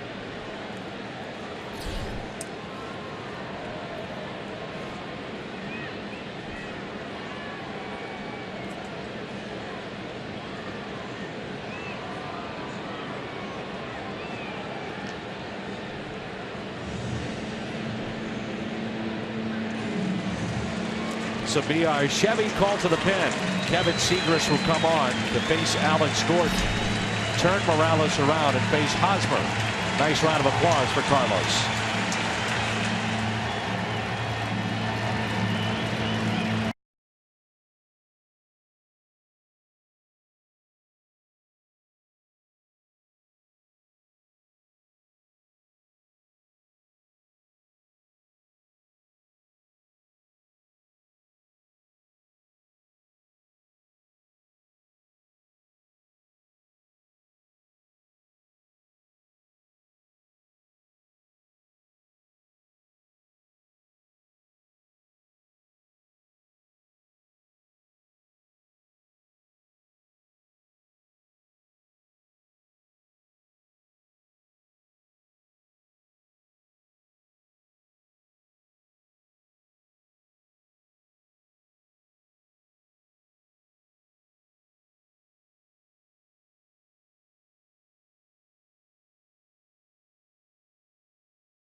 Out 2, walk 1. Kevin Seagrass is our Chevy call to the pen. This will be his 35th appearance of the year. He gets Alex Gordon, Morales, and Hosmer. And a look at his Hyundai pitch arsenal. Fastball, change, and curve for Kevin Seagrass. Right. That's 6.9% curveballs. That's not. Seems like it's been a lot more than that. Martinez on the hook. He's left the runner at first base, but 6 shutout innings. 6 straight time he's pitched so effectively. 6 straight quality starts. He's 3-0 coming into this in his last 5 starts with a 1.24 ERA, and he hasn't disappointed tonight. There's no offense for either side. Gordon is struck out, lined out, and singled.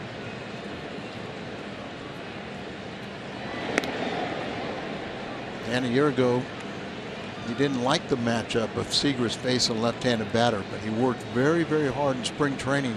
1 of holding runners on, and 2 of coming up with a breaking ball to neutralize a left-handed hitter. Now lefties and righties are both batting under 200 against him.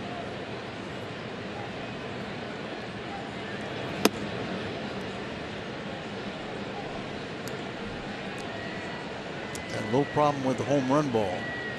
But other than that, he just keeps on maturing as one of the best setup men in the game.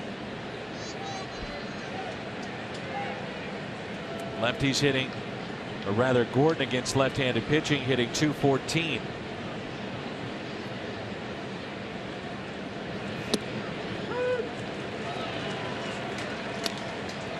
Cardinals will turn to Mike Leake tomorrow in game number 4 of this series. 5:30 will come your way. Budweiser, what's on tap?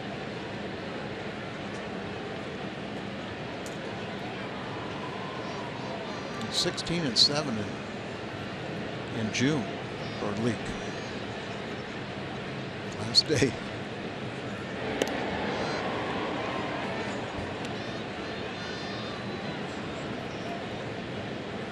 Mentioned Escobar a threat to run, but he doesn't have a very big lead at all. Sometimes that's how you deke a pitcher.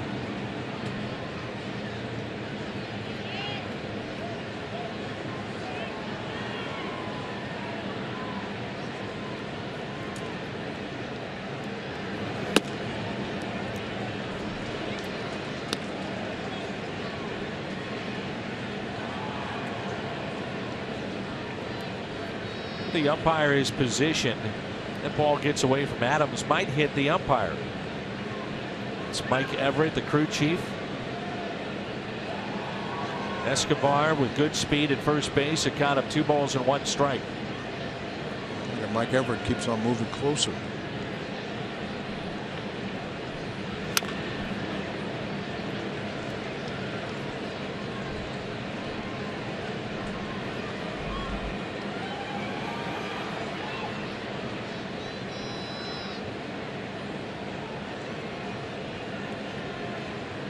See a lot of umpires almost straddle the foul line or near the foul line instead of being right in the direct path of a throw.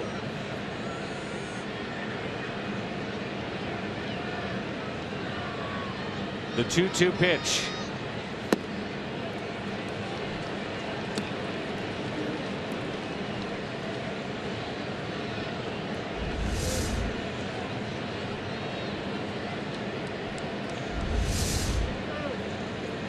Working away, up and away, almost this entire at bat. Gordon.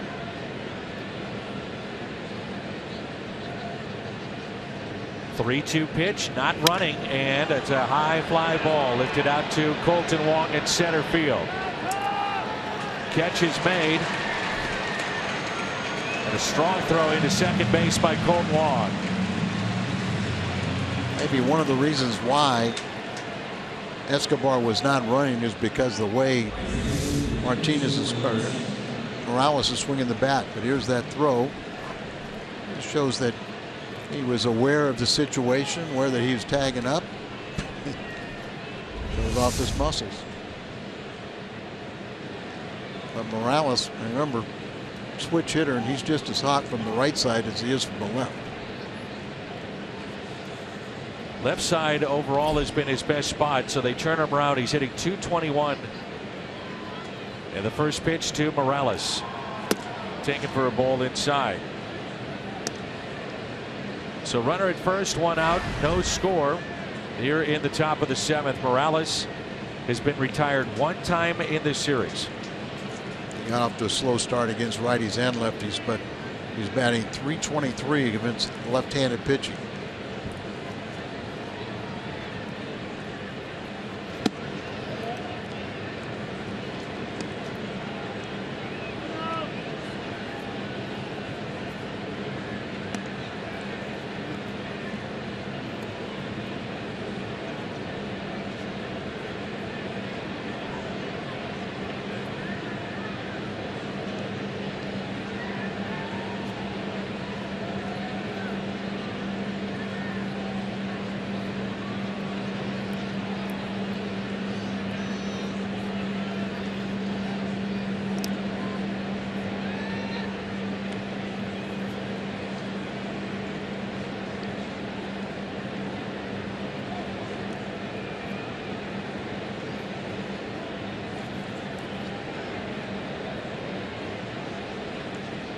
Kevin Segrist and the Cardinals would love the double play. The 2-0 pitch to Morales.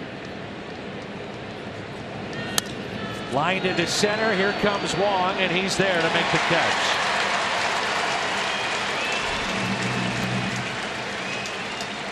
Playing deep. They got a good jump on that ball. So another hard hit ball off the bat of Morales. Eric Hosmer. Runners on each time. In the first, grounded out to third. Then in the third. Popped out. And then in the 5th.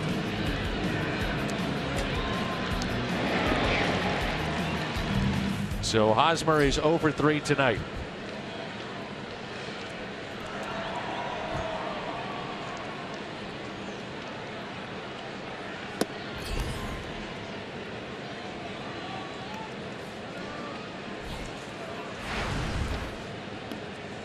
Two outs, 1 ball, no strikes on Eric Hosmer. 253 against left-handed pitching this year. But you make a good pitch, you get them out. You don't, they can burn you.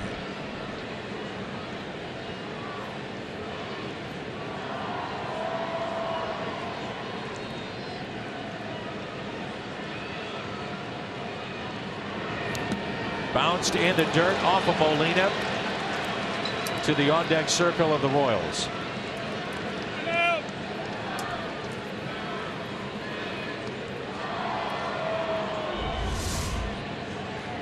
Breaking ball and bounced so far out in front. Wild pitch. In a game like this, it's usually somebody who makes a mistake is what cost you. Royals have a man in scoring position. Hosmer, 324 in this spot. Ooh, good rip.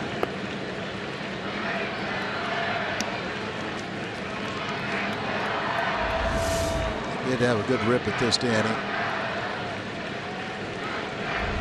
Just a little tardy on it.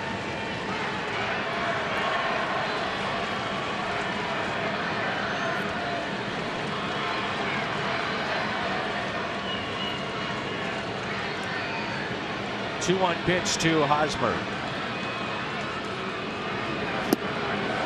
Is that good breaking ball? Yeah, very good there. Didn't have that pitch until working on it in spring training. It's exactly where you want it to be. Just want down and away off the plate, get a hitter to swing at it.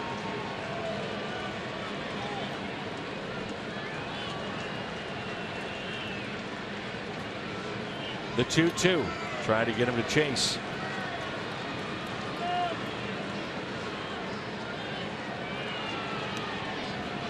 Because of Segrist's ability to get right-handed batters out, I wouldn't be surprised to see a third straight curveball here on 3-2.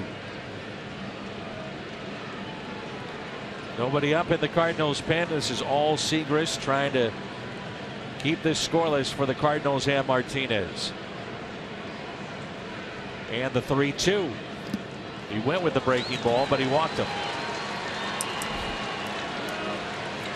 That's what I said, you know, with that deep into a count, you don't want to be throwing a fastball when they're looking for it.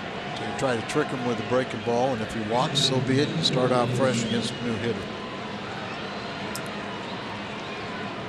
So runners at first and second, Salvador Perez. He's fly to center. Grounded out to short, also grounded out to second. Segrist came in, he got Gordon to fly out, Morales to line out, the walk to Hosmer.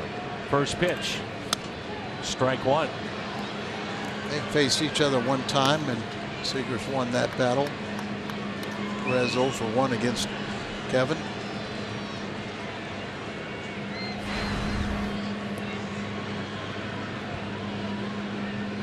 The way things are going, you know, you get the shutout innings from Martinez. The vulture comes in and picks up a 6th win. Segrist. Here's the 0-1. Perez against St. Louis with runners in scoring position, a .438 hitter.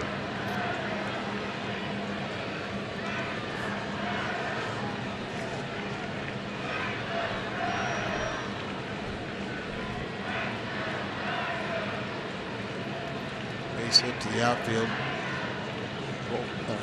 Escobar should score. Here's a 1-1 pitch. Got him. Popped it up on the infield. Peralta is there. So is Yachty, and Johnny Peralta puts it away. time to stretch. Good ball game. Scoreless here in St. Louis.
Live. It's the I-70 Barbecue Showdown.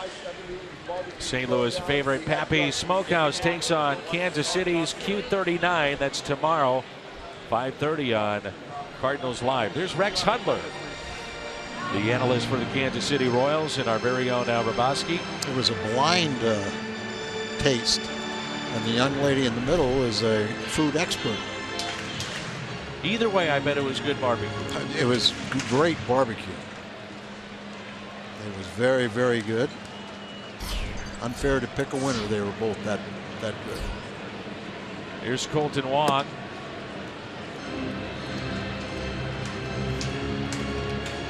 Cardinals hit a home run. The Gateway Honda dealers donate $1,000 to the Make-A-Wish Foundation.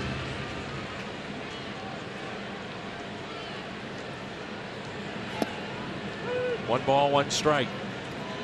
103 home runs this year. The Honda dealers they've been touched up a few times, and I know they're more than willing to pay that money for Make-A-Wish.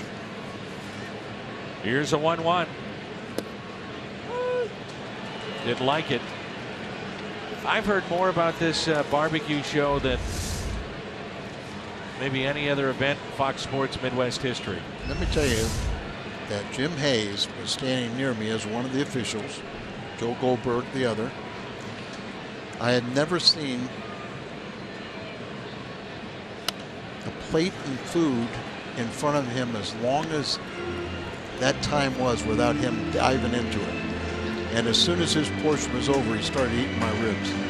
Were you upset? No, I wasn't, but I knew I was in the vicinity of the dangerous area. You know, the animal was eating. Jim carries himself quite well in all events. That shocks me to hear that.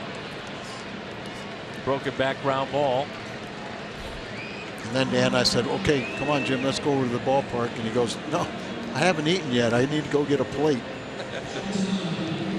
We'll see it all unfold tomorrow. Jim, do you want to defend yourself to the Mad Hungarian here?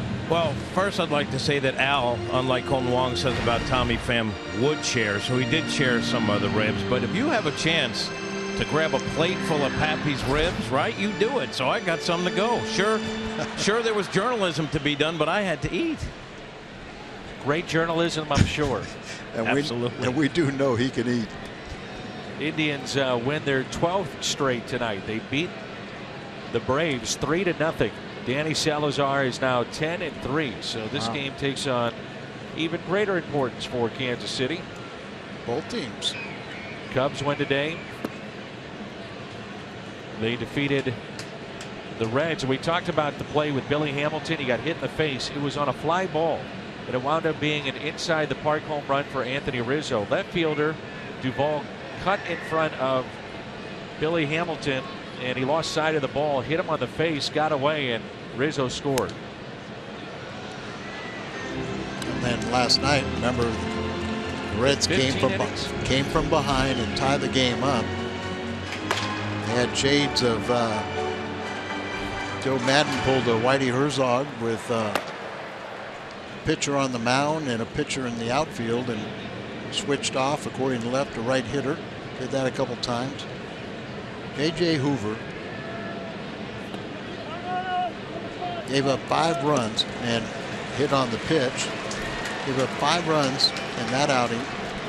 His 6th career grand slam he allowed in the 15th. And his last 2 outings, he's had 2 innings and 10 earned runs. Well, remember, their lone lefty Brian Flynn pitched multiple innings last night. And the Cardinals, after Garcia's hit by this pitch, I'm not sure it did hit him. Perez is standing there waiting them to challenge.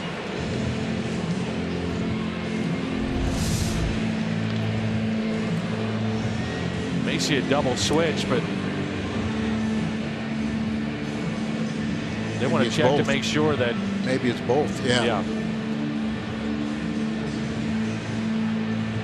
Or I'll make a change if it's upheld. The point I was about to make, Al, is that Brian Flynn, the lefty, that's their only lefty, and the Cardinals have Brandon Moss. We know he can be a weapon off the bench, and he'd face a right-hander. Well, we talked about it last night when we saw that Flynn was going like 3 innings, and he had 5 innings in the previous time, their lone lefty. So really, Ned Yost doesn't really worry about that lefty matchup in his bullpen. He's got a lot of confidence in the power arms he has down there, or someone like Moylan to get out a lefty. So, but they use that lone lefty as a long man.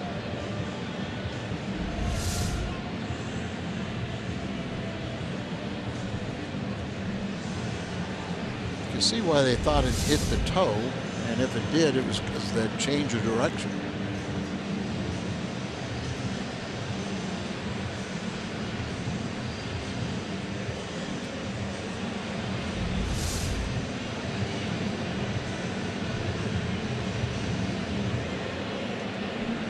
See that replay there. My guess would be that they'd bring Garcia back. I would agree.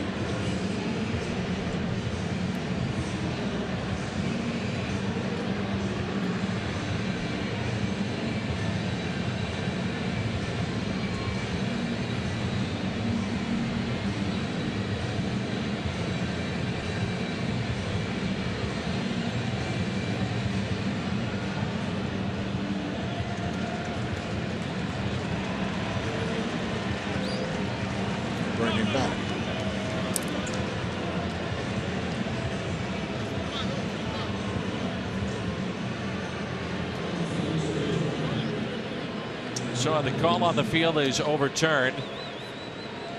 Pitch was a ball.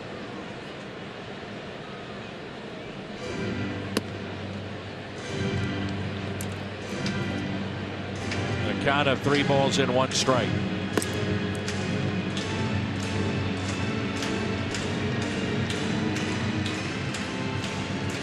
One out as we play here in the bottom of the 7th. Inning started with a ground out to second base by Colton Wong. A little smile there for Greg Garcia. All right. Just step back in and hit a home run. 3-2.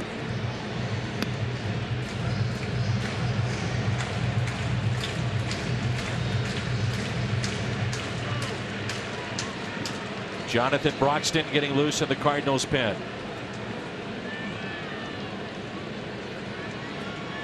The 3-2 pitch to Garcia. Pops it up left side. 2 down.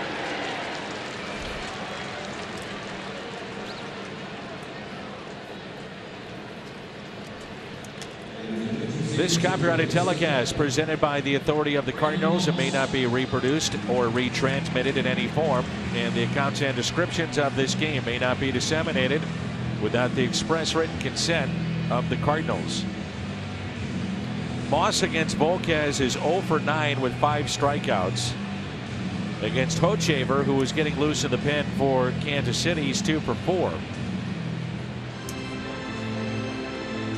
Cardinal pinch hitters have been the best in baseball this year as they put on a shift here for Brandon Moss. .334 average, 10 home runs, 30 RBIs coming from the pinch hitters. How about Moss is 5 for 17 as a pinch hitter with 3 home runs and 7 of those RBIs. And you bring him up and it's almost flip a coin. You say it's either going to be a home run or a strikeout. In a game like this, 1 run has a good chance to be the only run that scored it. The 1-1. 12th sellout this year here at Busch Stadium. 44,840. 44840. Great Wednesday night crowd once again. Outfield is deep and a 2-1 pitch to Moss. Breaking ball and a strike. Plaza Tire Fox Tracks. Backdoor breaking ball. See it outside, give up on it, and then it breaks it to the middle of the plate.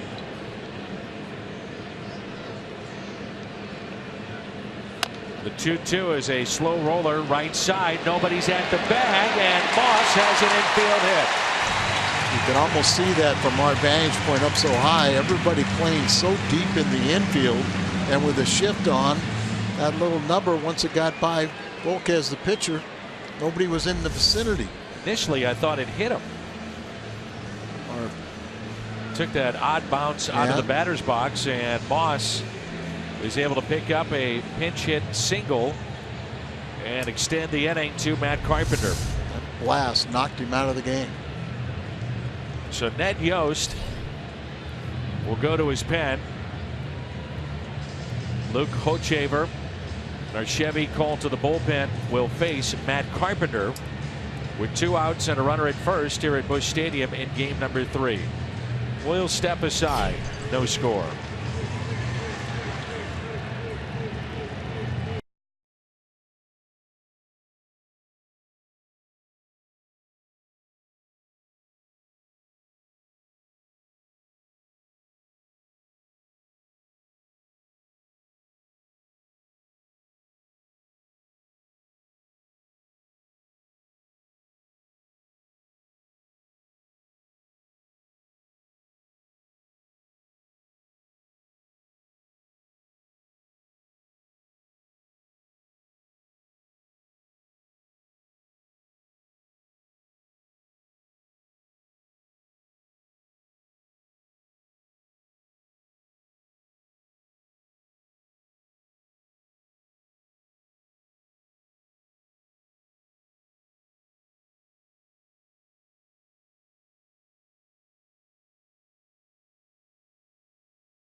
The Kansas City bullpen, again, one of the best in all of baseball. The starters ERA 28.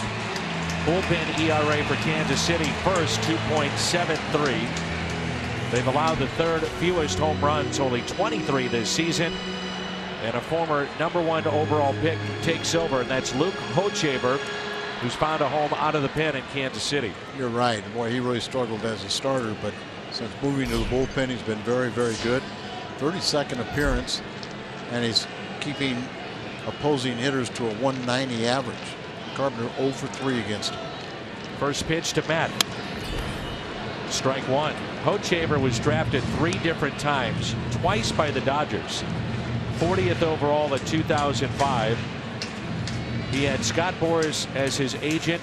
He switched agents, agreed to a deal with the Dodgers. Then he went back to Boras. That reneged on the deal. Had to play independent baseball, and then became the #1 overall pick in 2006.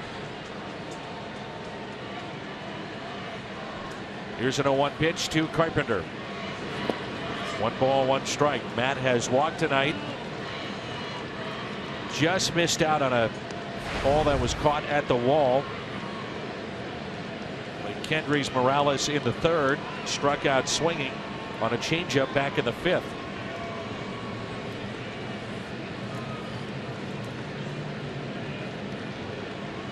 Hochevar hadn't pitched since June 21st. He's had a 1.26 ERA on the road this year. The 1-1. Ripped off the glove of Hosmer. Moss on his way to 3rd. And Carpenter on base yet again for the 2nd time tonight. Blistered that baseball into right field, and a chance here for the struggling Johnny Peralta. Maybe there's good news because Peralta's hit 290 off of Hochevar. Now you see a breaking ball. Don't want to throw it there to a left-handed hitter. That ball was hit extremely hard. Hosmer looked like he got a little piece of it, slowed it down a little bit, but that ball was hit hard, got through the Gold Glove first baseman. Moss over to 3rd. Here's Peralta. Singled back in inning number 5. Twice he flied out to right. 9 for 31. 3 home runs against this right-hander. But in a way, you kind of throw those numbers out the door because Hochevar is a different pitcher in the pen as opposed to being a starter. Yeah, good point. And maybe a further show you how well he's pitched. He's stranded 22 with 23 inherited runners. 2nd best in the majors this year with minimum of 20 runners. Big gap in left center. 2 balls, no strikes. Holiday on deck.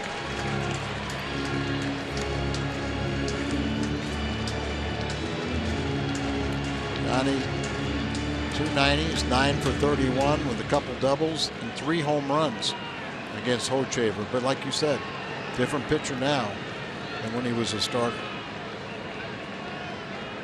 The 2-0. And Peralta sends a fly ball out to left. Gordon under it. Cardinals strand 2. They've stranded 8 tonight. We head to the 8th. No score.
All right, Scott, thank you. We'll have Mike Leake tomorrow in the finale of this series against Chris Young. Chevy Cole to the pen takes us to Jonathan Broxton. The Brewers will be here over the weekend. Jaime Garcia, Matt Garza on Friday, Adam Wainwright, Jimmy Nelson on Saturday, Michael Wacha, Chase Anderson on Sunday afternoon. A lot of day games coming up. The 4th of July just around the corner. Here's Cuthbert, and the first pitch by Broxton is taken for a ball. We're underway here in the top of the 8th. Martinez, 6+ innings tonight. 8 hits, struck out 2, no runs, walked 1. Segras, a scoreless 7th. And now Broxton here in the 8th. 1 ball, 1 strike. Cuthbert was called out on strikes and twice grounded out to short. Broxton's been very good, particularly this month. He's got 12 inning shutout streak going since May 31st. Scoreless in 28 of his 33 appearances. And the 1-1 pitch. Jonathan Broxton back in 2012 was the closer with the Kansas City Royals. Appeared at 35 games. Was 23 of 27 in save opportunities. He's appeared against his former team just a couple of times. 1-2 pitch. Hit down the right field line and out of play.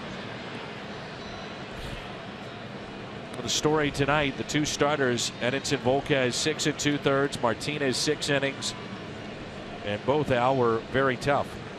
Very, very tough. We expected it from Carlos. Didn't know what to expect from Volquez after coming off a rough outing his last time, but he was very, very good. So was Carlos. They'll get both of them get no decisions. One of the big differences in the 2 bullpens, the innings pitched. Kansas City with the 3rd most, the Cardinals the 3rd fewest innings out of their pen. And that's what's even more impressive about the Royals, because usually when you're throwing so many innings, it's just, you wear a bullpen down, and that really hasn't happened the last couple of years. They've been able to mask their weak starting pitching, and they got great pitching tonight from Volquez. 1-2 taken inside.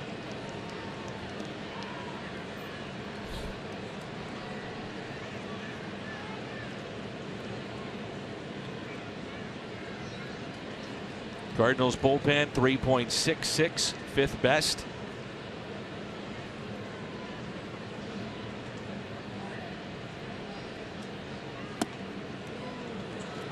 Three and 2.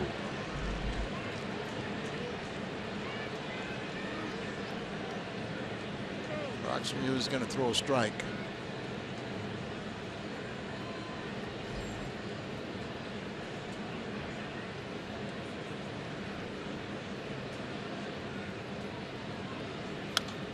Foul back.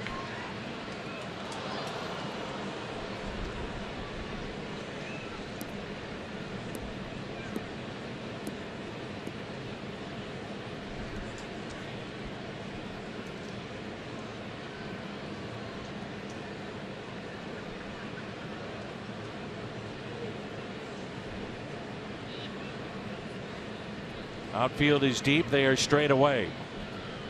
Another 3-2. Foul back again. Reminder that soccer is coming to Busch Stadium. Liverpool FC and AS Roma, Busch Stadium, August 1st. Tickets on sale now. Head to cardinals.com/soccer. Purchase tickets. August 1st, Liverpool against Roma at Busch Stadium.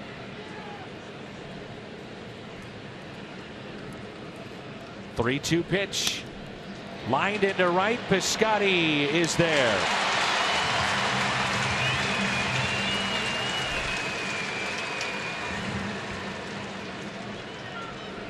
A 10-pitch at bat, and Broxton is able to get Cuthbert to line out to right.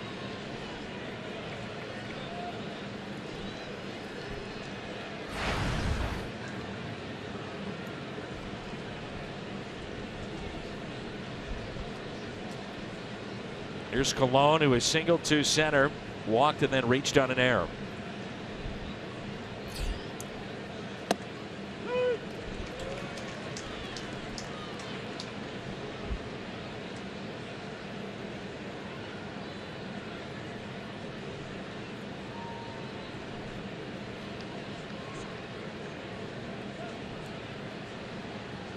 Here's an 0-1 pitch to Christian Colon.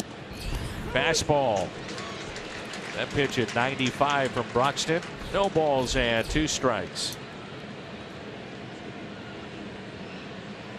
Big man still throwing hard. He thinks that velocity will increase as the summer goes along. Went with the fastball again, taken high, looking ahead to the bottom of the 8th inning. The Cardinals have Holiday, Piscotty, and Adams part of the lineup. 3, 4, and 5 coming up. Kelvin Herrera throwing in the pen for Kansas City. Lined into right, soft liner, and a base hit. Went with the slider on the 1-2, and Colon is on base for the 4th time tonight. Couple hits, a walk, and reached on an error. Piece of hitting. Look at the ball down and away, just goes out there, slices that ball just into right field. No activity in the Cardinals pen. Runner at first is Colon, and here's Dyson. Very tough to double up. He was robbed back in the 6th by Greg Garcia. All kinds of room on the left side of the infield. He could just slap it that way. Peralta, the third baseman, has to play in. Garcia is near the bag at second base. So with his speed, he's going to think about dropping it down anytime. Whit Merrifield is on deck. He has started the last 2 nights in Kansas City.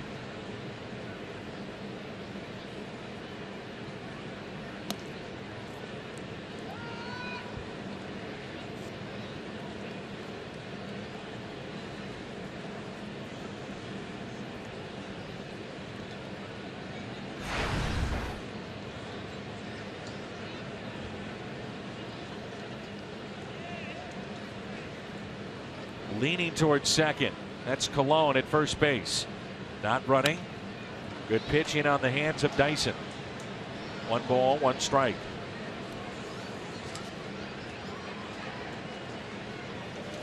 It's one of the things, if you can jam him a little bit, but you definitely want to elevate the ball to Dyson. You don't want him to slap down on a ball and use his speed. You want him to hit a ball in the outfield. No home runs on the year, so preferably you want him to hit it to center field. Let him whack away.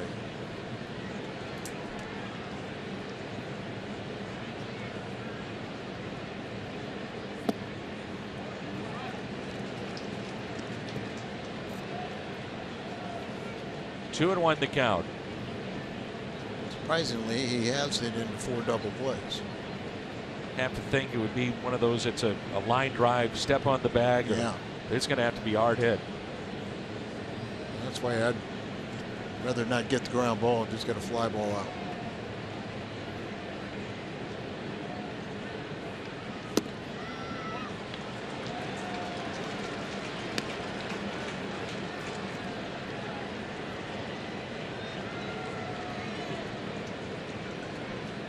Don't want to fall behind the count. Kansas City pretty aggressive on the bases. 47 steals this year. Well, a guy like Broxton, you know, a big man like that, slow to the plate, so I'm sure they are running. They look like they're running. Bigger lead this time, not running, and the pitch is taken for a ball.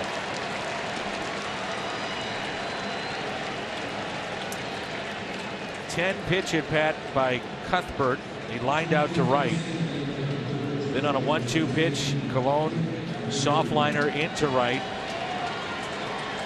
The walk to Dyson, and now Merrifield.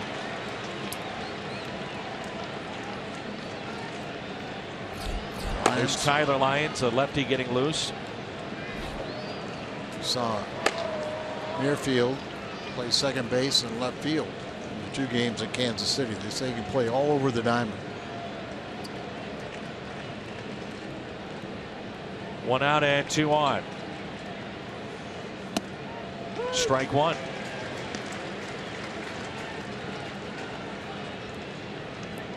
So important. Get that first pitch strike.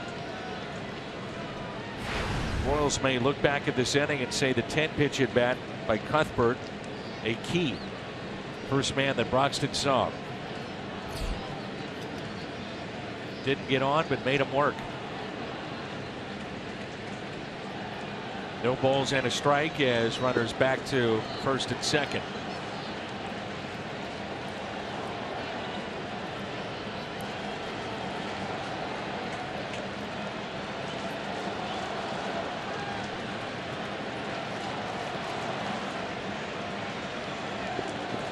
And the 0-1 pitch. Evens it up at 1-1.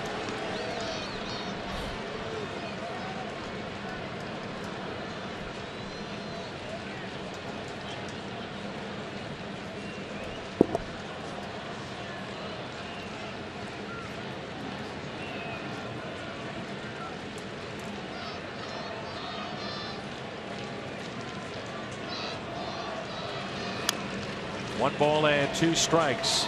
Mentioned the other night, Merrifield played collegiately at South Carolina. And back in 2010, hit the game-winning RBI single in the bottom of the 11th. Comes from a baseball family.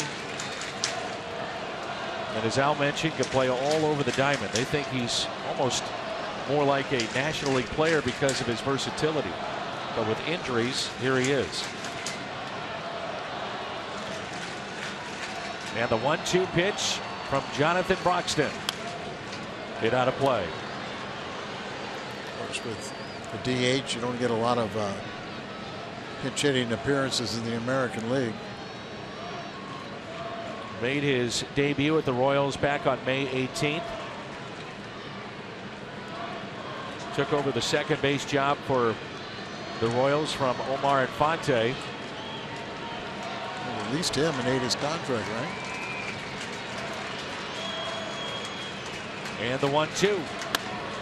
Line drive, base hit into right. They'll hold up the runner at third. That's Colon. He had to make sure that ball got through.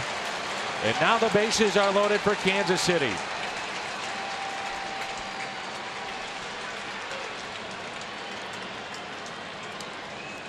Derek Lilliquist out to talk to Broxton.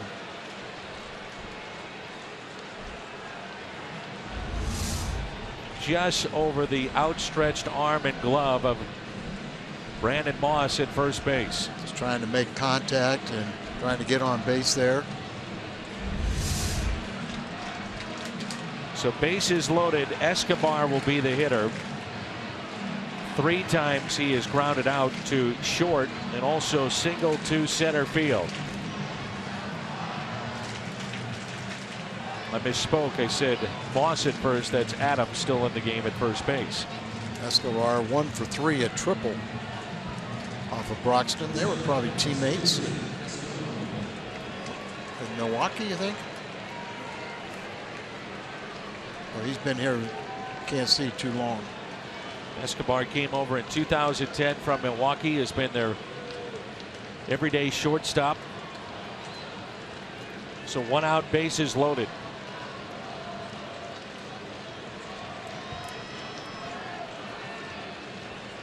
A couple of soft line drives, and now the Cardinals in trouble. There's strike 1. Corners in. That's Peralta at third. Adams is on the grass at first base. Big gap in left center. Peralta now backing up a step or 2 after strike 1.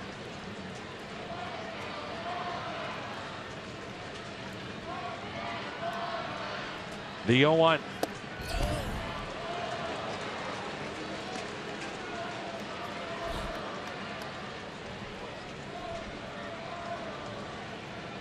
Pretty much fastball, 95. Then you get the slider, 78, or excuse me, 80, 87, 88 miles an hour.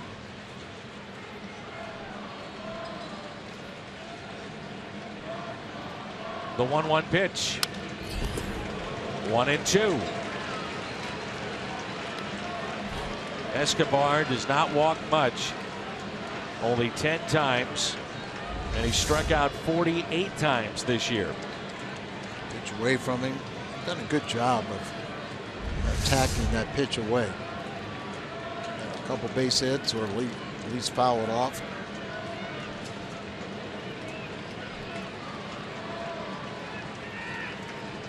Broxton needs a strikeout here or a double play. The 1-2 pitch. Spoiled.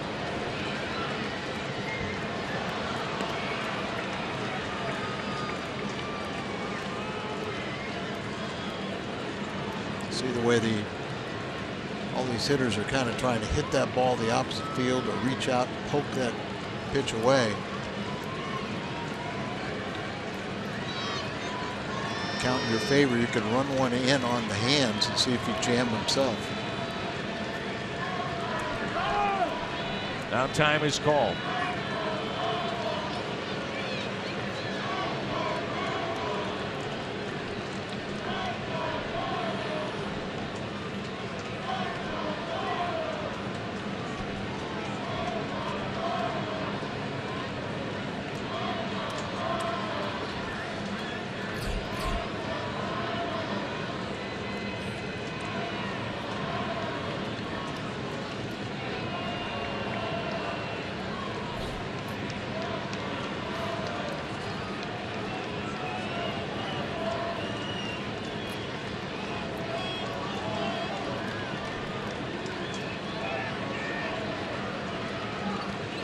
Inning started with a line out, then a single by Colon.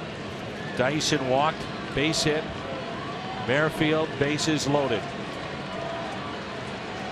The 1-2 pitch to Escobar. Fly ball into right. Piscotty with the catch. Here comes a throw to the plate. It is not in time. And the Royals have a 1-0 lead here in the top of the 8th.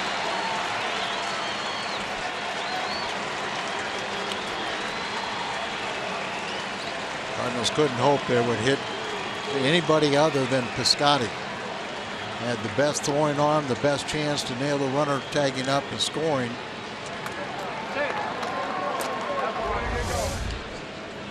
Here he backs up to get his weight behind him, comes forward, strong throw. Now he was trying to get Adams, who was the cutoff man, to go back, and so they could at least try to get the runner at first. So that's it. Mike Matheny comes out, and Broxton through. Tyler Lyons will be coming in. Our Chevy called to the bullpen.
Outstanding work in Seattle.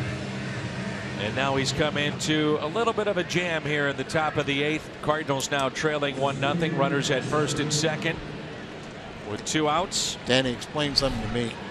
How come Dyson's still at second base? Good point.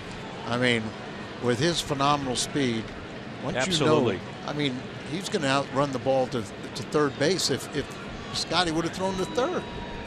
So he should be at third base right now.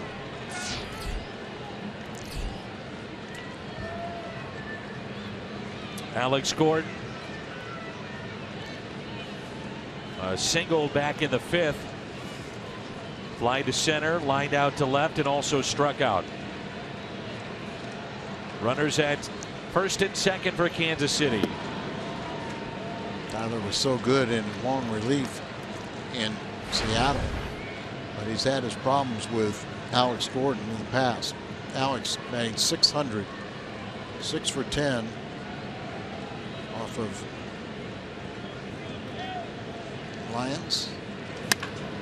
Hammers it out to deep right field, sinking liner, and Piscotty is there.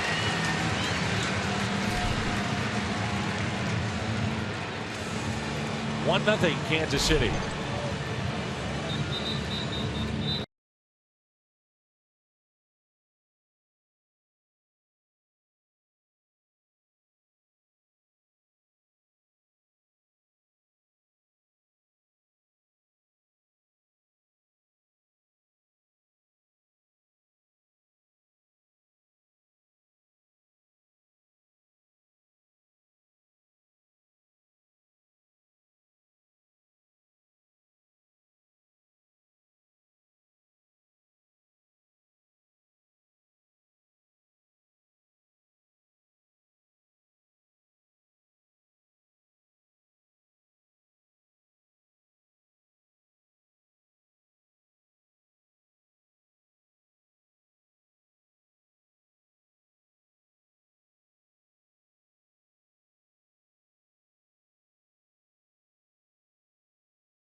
Home half of the 8th, trailing by a run.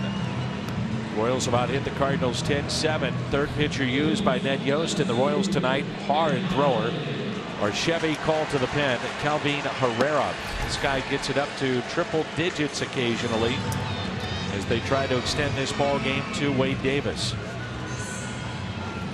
Davis, one of the top closers in the game today with 18 saves. Herrera would be closing for a lot of other ball clubs, but as you said, Davis so good at the back end.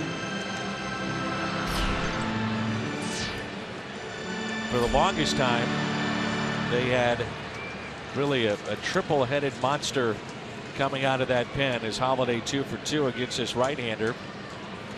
Wade Davis was the setup man to get to Greg Holland.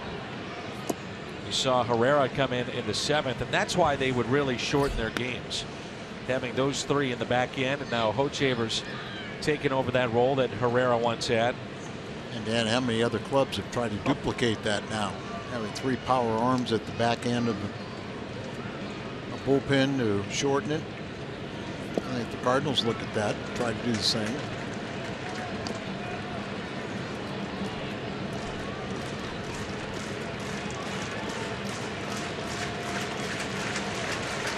Two 2-0 the count. Herrera, a .93 ERA at home, over 2 on the road. 3 balls, no strikes. Holiday tonight is over 3, lined out to left. Fly to center and fly to left.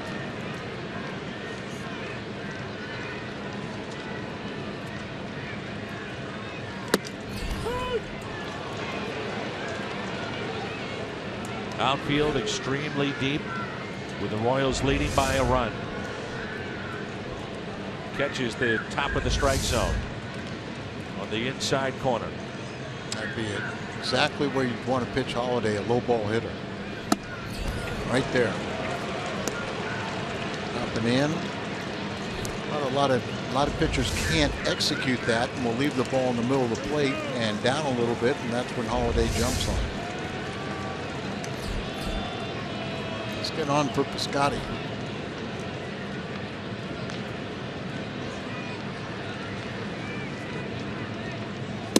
Inside, and the leadoff man is aboard. You have to think that the Cardinals would pinch run for Holiday in this spot down by a run. Reminder, hit a home run with the Hilton St. Louis at the ballpark. That's what the Cardinals do. There's Tommy Pham. And the St. Louis Union Station Hotel. Choose one of our Cardinals baseball packages. Score for your team. HiltonStLouis.com or call 314-421-1776. Exactly right. Holiday gets on base. Potential tie and run. Tommy Pham, obviously a tremendous athlete, one of the best athletes the Cardinals have, and great running speed. It's the 19th walk by Herrera as Piscotty hits it out of play.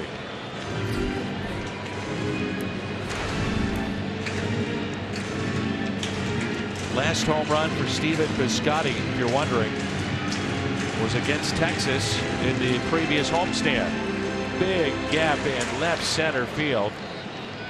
Get one in the gap, Pham could score. Here's the 0-1. Throw down to first, and Pham back in safely. Good play by Hosmer to make sure that ball didn't get away. Yeah, it's short hop Hosmer. Pham had that big secondary lead, and a clean throw right at the bag, and Pham might have been out. But first thing you got to do is make sure you catch the ball.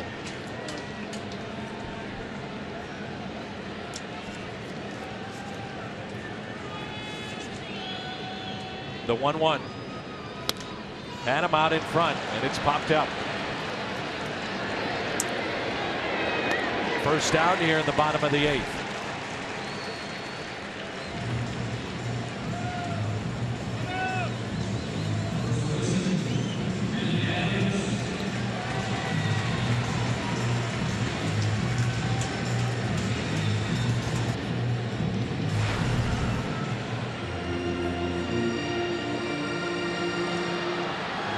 Adams has never faced Herrera. Swinging the bat so well, and then the back spasm started cutting into his playing time. They want to go up the ladder here with Matt Adams. 0 for 3 tonight, rounded out sharply to first, and a pair of strikeouts against Edinson Volquez. Herrera showing that ability that he can not only pitch inside but pitch up. Same thing like Holiday up, because he's a low ball hitter. Adams traditionally is going to be a low ball hitter as a left-hander. 0-2.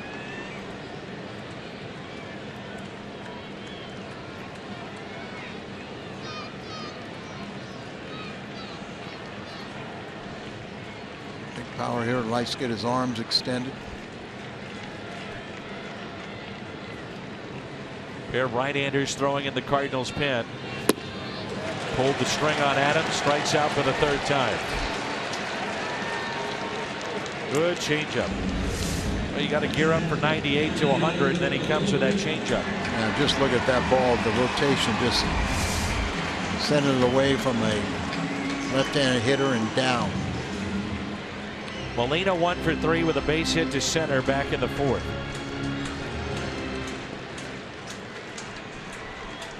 Bowman and O. Foul back by Yadier Molina. Yadi with 1 home run this season. Back on May 21st against Arizona.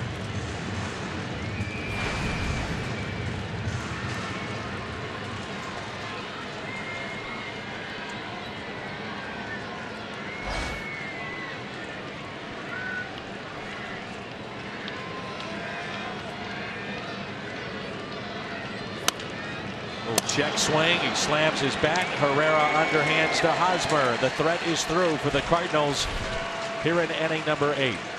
We head to the 9th. Kansas City on top by a run.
Well, we've seen the Cardinals do this with Matt Holliday at times.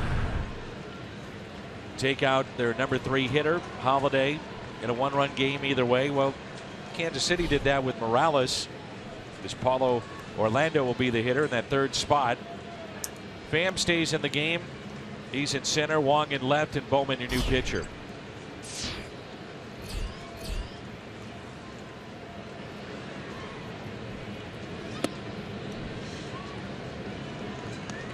Bowman's done a really nice job of Rule 5 picks, so he has to stay with the ball club, but he's shown that power sinker and the ability to get a high percentage of ground balls.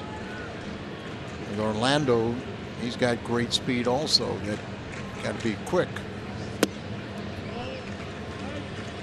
2-0 the count.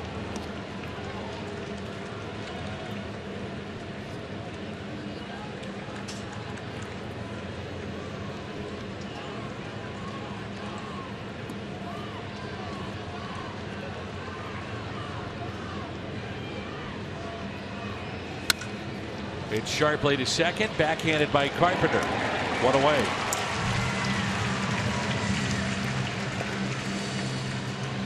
Nissan drive of the game, the only run scored tonight. And it was off the bat of Escobar's. He went down to get a pretty good pitch.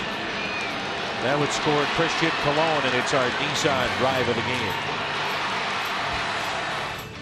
And interesting that I know Seth Maness is back with the ball club and seems to be throwing much better. A year ago, he would have been in that inning with Broxton, you know, with a double play situation. Maness would have been in there. And I know Broxton too. You know, he was the only National League reliever with more than 10 innings of shutout baseball in the month of June. 0-1 pitch to Hosmer. Cardinals in the bottom of the ninth have Wong, Garcia, and a pinch hitter. It'll be Bowman's spot. 1 ball, 1 strike. It's always interesting to see year from year how a bullpen takes shape. Been a struggle early on for Manus. Looked good the other night. Trying to get Rosenthal back on track as well.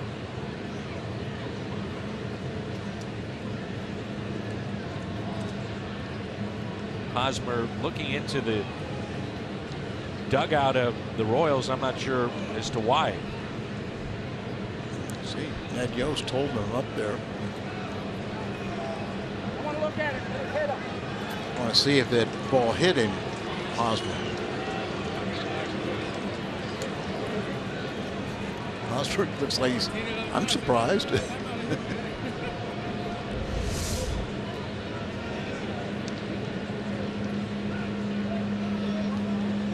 Like hitting more than the one they did Garcia from that first look. I don't think it did. Yeah, but the way he picked his foot up there and then awkwardly, might have sold it to an umpire. And I think you're right too. Hosmer didn't seem like he was convinced he was hit.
Partner.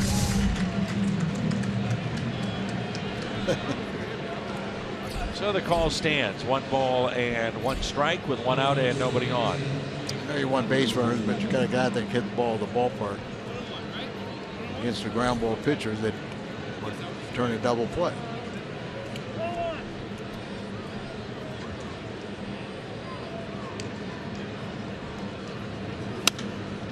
There's your fly ball out to shallow left. Late break by Wong, but with his speed makes up on it and makes the catch for the 2nd out.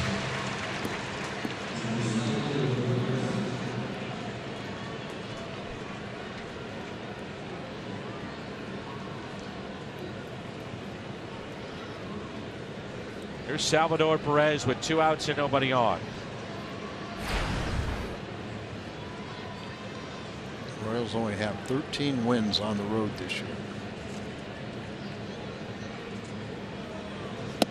The Cardinals only have 15 wins at home. 15 and 21 at home. Yeah, and 25 on the road.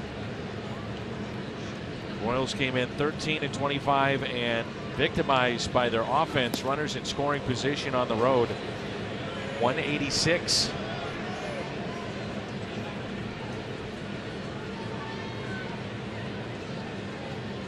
Just so surprising that they don't have a better record on the road, and as well as we're surprised at our home record. 1 ball, 2 strikes. Wade Davis warming up in the pen for Kansas City.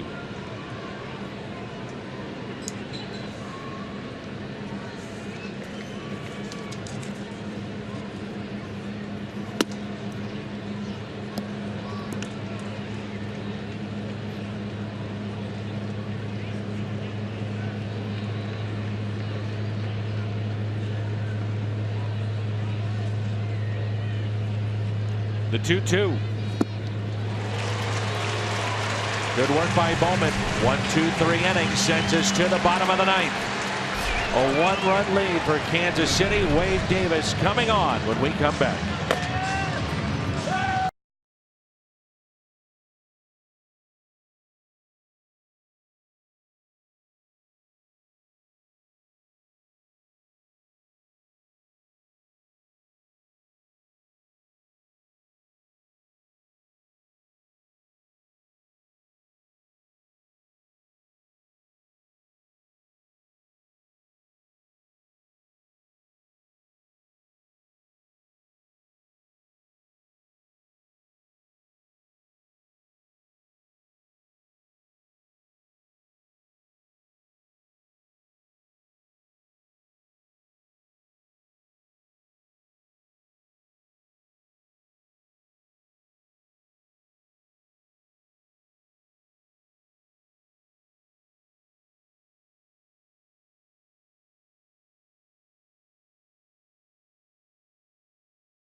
For St. Louis. Edinson Volquez, starter tonight for the Kansas City Royals, pitching into the 7th. And effective here in game number 3. Struck out Adams a couple of times.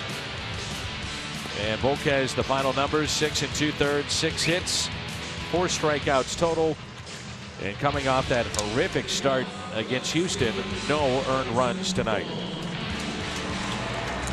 He is your Budweiser player of the game. Wade Davis is our Chevy call to the pen. He was picked up by Kansas City in 2012, along with James Shields, in exchange for Will Myers, who now plays for San Diego, Jake Odorizzi, Mike Montgomery, and Patrick Leonard. Huge deal for the Royals and a deal that has paid off. Oh boy, has it. He's their closer now. See the ERA under 1. He's done that the last 2 years. And he was an excellent setup man before taking over as the closer. Ball 1-2, Colton Wong. Only one blown save this year for Davis. Back on May 15th against the Atlanta Braves. As a matter of fact, the last 2 years, he's 35 for 37 in save opportunities. And perfect in the postseason.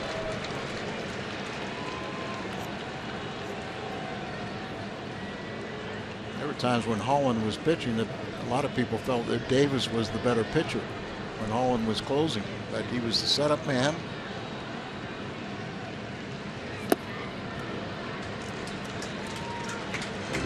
Walks to go along with 26 strikeouts. Opposition has hit just 161 against the closer of Kansas City. 2 balls and a strike on Colton Wong.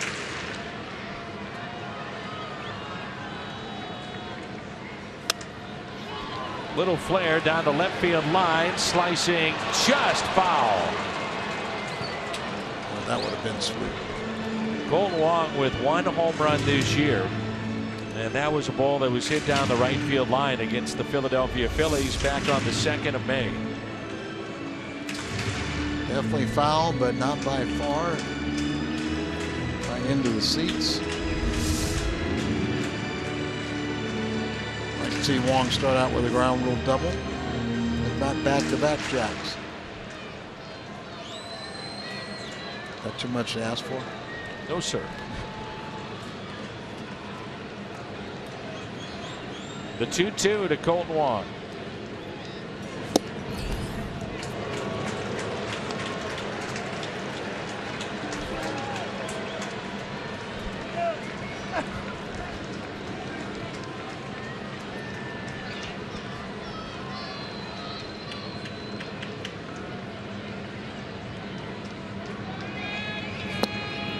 Leadoff walk.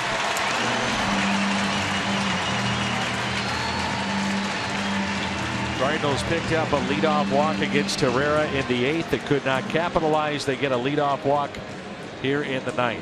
Jed Jerko has moved to the on-deck circle. We're talking about Garcia and his ability to get on base. Here the question is, the Royals are expecting the bunt.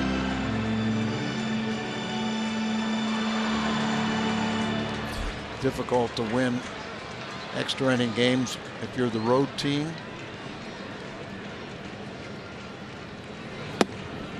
Strike 2, Garcia. This is one of those situations too. It could change from pitch to pitch. Bunt, take it off, show bunt, swing away. Yeah, I think you're absolutely right, and especially when you know they're alert to it, so you let him kind of put a big question mark on the first pitch, and then after that, if you put it on, you get him a little bit frozen.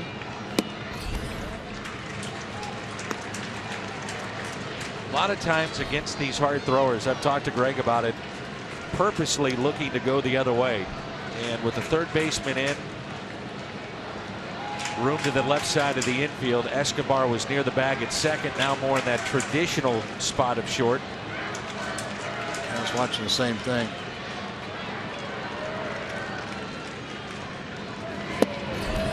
Two and one. He works the count very well. And he really does. He has a knack, especially at late getting on base. Kind of take one for the team. And so it makes him a very good pitch hitter too. Yeah. Working those counts.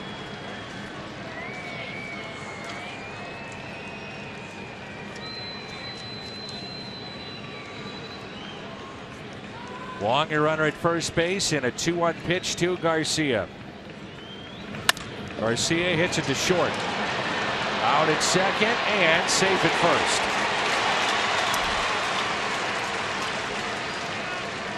Tried to poke it through the hole there. I was going to say it would have been real interesting if Escobar would have stayed up the middle, because he did move a couple steps into the hole back towards traditional shortstop. Brings in Jed Jerko. Trying to shoot for it exactly right, so they get the force out, but hustling down the line.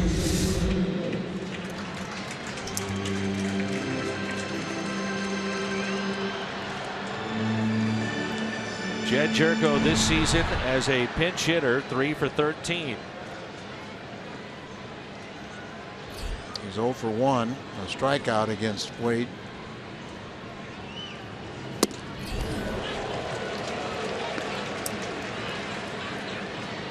Jerko with his 7th home run over the weekend, wound up being a game-winning RBI on Sunday against Seattle. Certainly has the power to knock this over the wall and call it a night.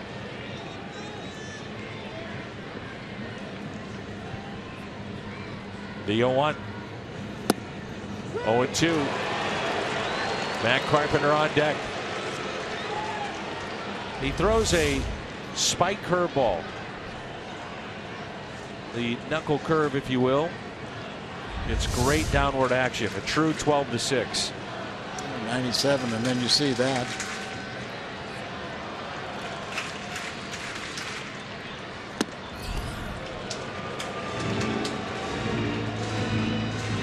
Go 3 for 13 as a pinch hitter this year.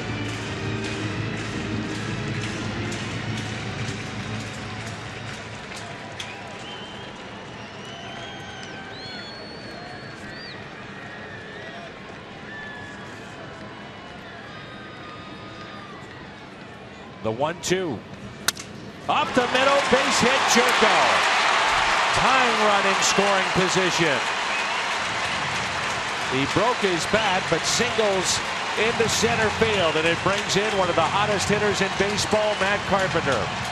Carpenter's also 1 for 2 off of Wade Davis, and the way he's swinging the bat right now, you feel very, you like it.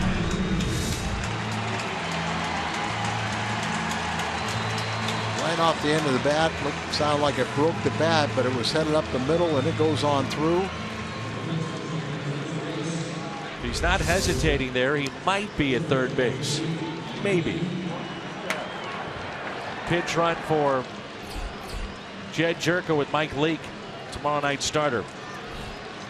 Base hit could tie it. Extra base hit could win it. Talking about Leake, just a good athlete and also a good choice for a pinch hitter. It's all what Carpenter. Back on May 7th, his first ever walk-off homer. That was against Pittsburgh. Good speed at second. With no Lorenzo Cain, and there's strike one on Carpenter. In center field, you think about the arm of Dyson, not near the arm of Cain. Gordon strong in left, Orlando strong in right. Carpenter's saying no, but I agree with Tim Timmons, our third base umpire. He went around. Very difficult to see those check swings from the side and not see a guy go through.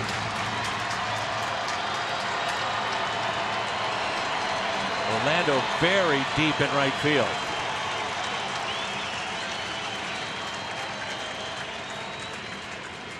Here's the 0-1 pitch. Carpenter pulls it foul and breaks his bat. 0-2.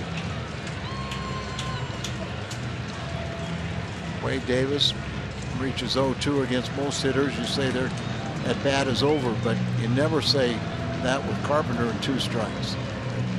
Where that strike one became a huge pitch in this game.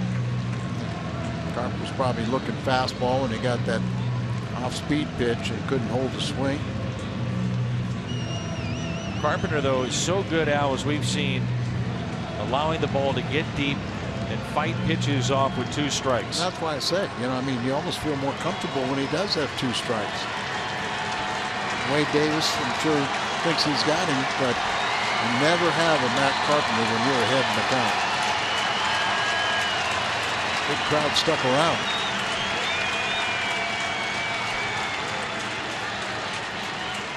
The 0-2.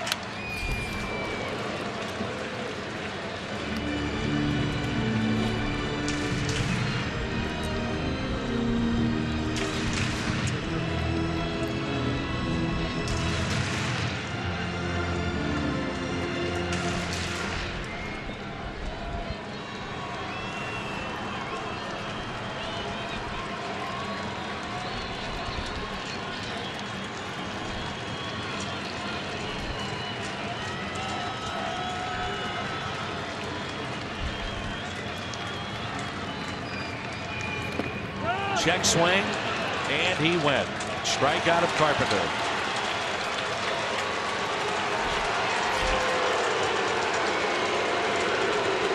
Royals can be so dominant because of this bullpen.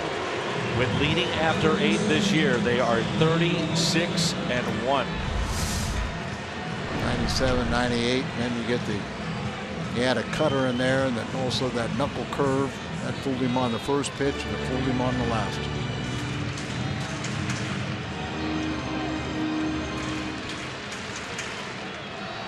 To 1 for 4 in the night, but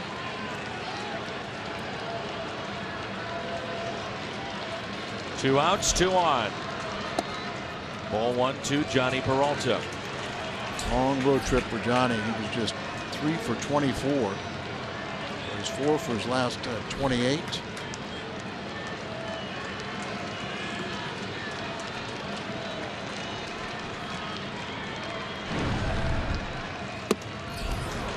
One ball, 1 strike.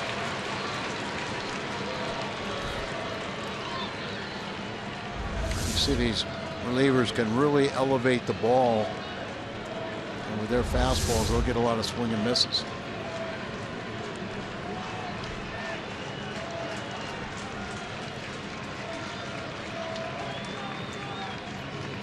Peralta, base hit to the left. Here comes Garcia. No throw, and this game is tied. Peralta delivers, and it's 1-1.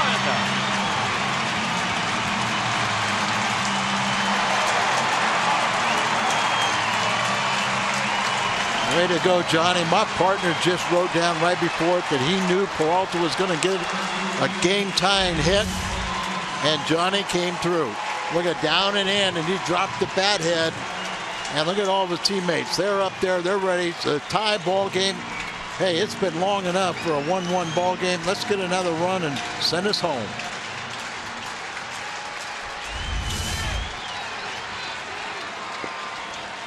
Mike Leake, your runner at second base. Here's Tommy Pham. And Pham drives it out to center. Extra innings. Hit it on the button, but right at Dyson. With the Cardinals down to their final out, Johnny Peralta base hit into left. And the Cardinals, against one of the toughest in the business, they've tied it up. It's 1-1.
Beef jerky all season long. Jack Lake's beef jerky. Feed your wild side. Johnny Peralta with a base hit with 2 outs in the bottom of the ninth to tie it up, scoring Greg Garcia. New pitcher in for St. Louis, Seung-Hwan Oh, who pitched last night in Kansas City. This is our Chevy call to the pen.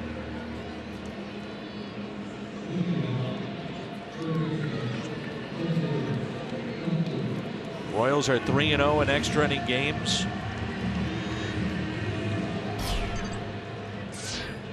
Cardinals 1-1. This will be Chesler Cuthbert.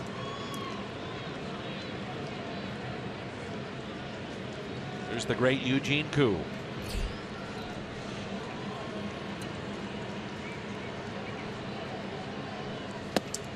First pitch, a strike. See how O bounces back after a long outing last night. Yeah, it was a long outing, but you know, you watched his mannerisms and he didn't faze him at all. Hence, you can understand how he got the nickname of the Stone Buddha or the final boss. But look, that was last night, 25 pitches. What was it, bases loaded and 1 out? That situation he pitched out of, close out the game in a non-save situation. Cardinals won 8-4. O is still not allowed to run on the road. Nope. At home, he's given up a home run. ERA near Busch Stadium, just over 3. And the 2-2 pitch to Cuthbert. Doesn't matter, righties, lefties. Right-handers 181 against him, the lefties 157. Yeah, but you can see now that the Royals bullpen, they got Joaquin Soria, a former closer. Cardinals have O and a leadoff walk. They did last night when he got a shutout inning, but that's really what asked for trouble. That's what got Wade Davis in trouble, walking the first man. 10th walk issued by O this year. This would be Davis's spot.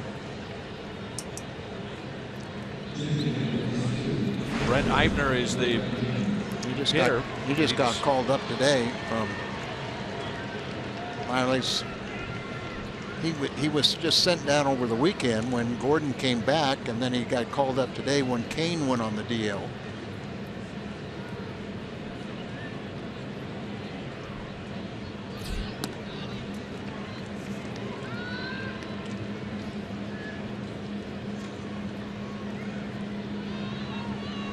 Lives in Jupiter now.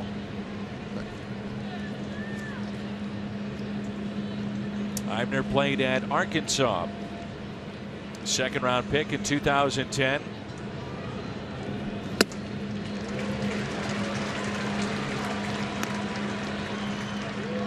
May 26 of this year. Called up to the big leagues for the first time.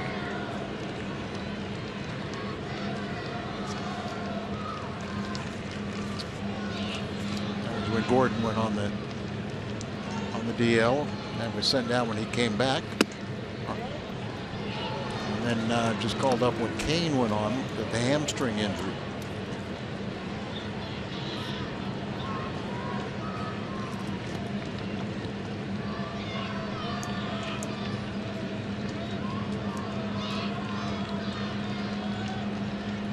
Runner at first is Cuthbert.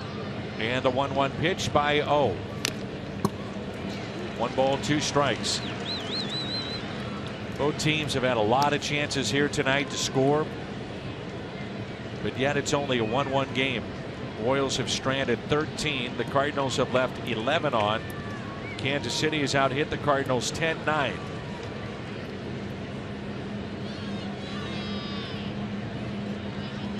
Good ball game for both the starters, Edinson Volquez and Carlos Martinez. Check swing and struck him out.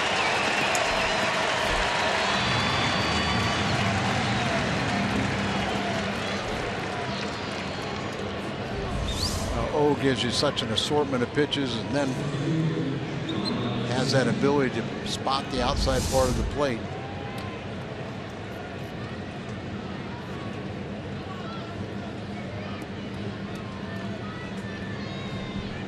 Gerard Dyson bunted for a hit. Back in the second. Doubled inside the third base line. Was robbed by Garcia at short and then walked back in the 8th. That ball gets away. Cuthbert to second, now on his way to third.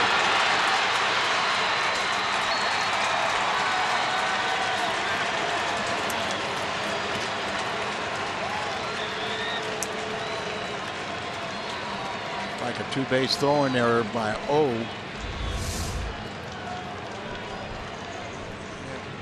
Man, oh man. And it really couldn't even, would have to run over the runner to get in a position to stop that ball. And now pressure's on the Cardinals. Infield is drawn in here in the 10th with a 1-1 score. A double by Dyson is the only extra base hit for the Royals tonight out of 10. They have left 13 on to this point. Oh, with his strikeout tonight up to 52, and he needs one here. Pitch out and a ball. It's 52 strikeouts in 39 1/3. Dyson with great speed, as we've talked about. I'm not sure that pitch out there, first pitch from a left-handed hitter.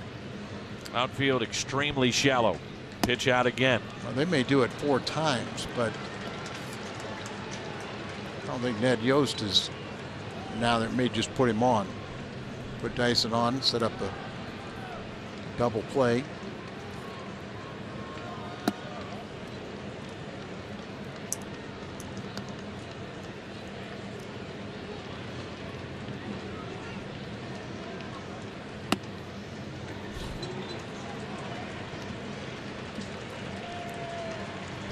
Whit Merrifield.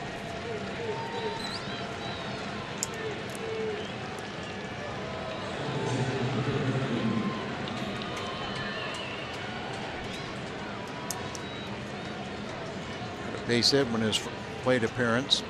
in the 8th inning. Think about the outfield arms of the Cardinals. We haven't seen a lot from Wong. From what we have seen, much better in left. But there's no way how deep he is. Nope. Now they move back. Pham in center. And Piscotty a plus arm in right. So 1 out. Runners at first and third. Ground ball. It's hit to Carpenter off his glove and into center field. The Royals go back on top. It's 2-1 and what might have been a double play started by Carpenter. An error on Matt. That's his 9th and a 2-1 Kansas City lead. The defense of the Cardinals has betrayed them time and again this season, and it shows itself at the worst time here in this game. Danny, I think the double play, I don't think he could have got it. There's nobody at second base to get the force out there and then on to first, but he could have backhanded, and then I think he's trying to throw home to get the runner at home. But it all goes for naught, and now Dyson with that great speed goes from first to third. So back at those angles again. Third error of the Cardinals tonight.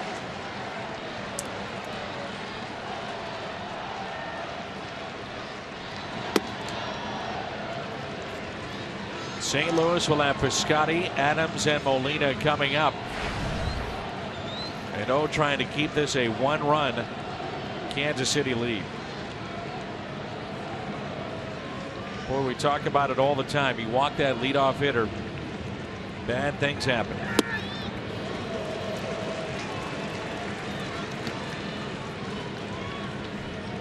Happens both sides, doesn't it?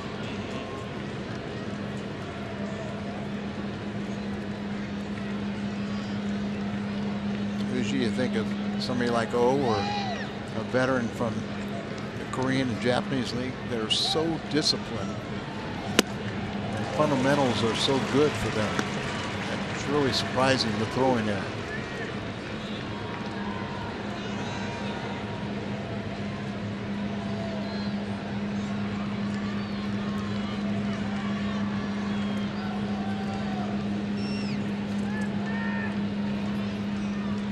One ball and 2 strikes. Hit out of play.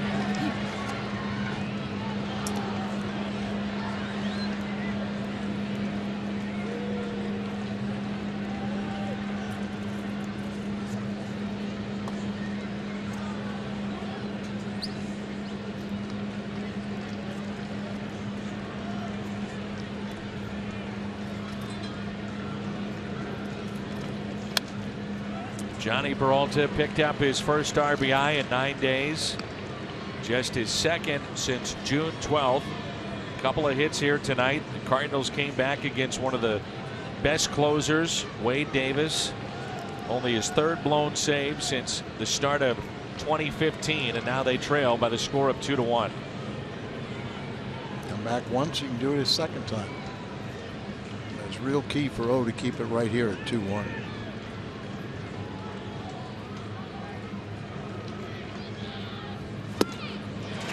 Strikeout for O.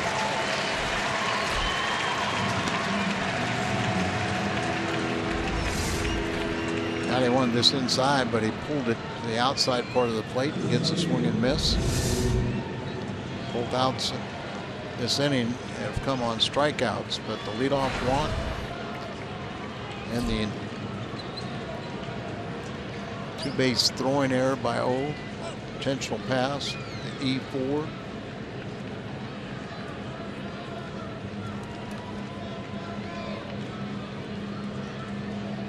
So 2 outs and 2 on.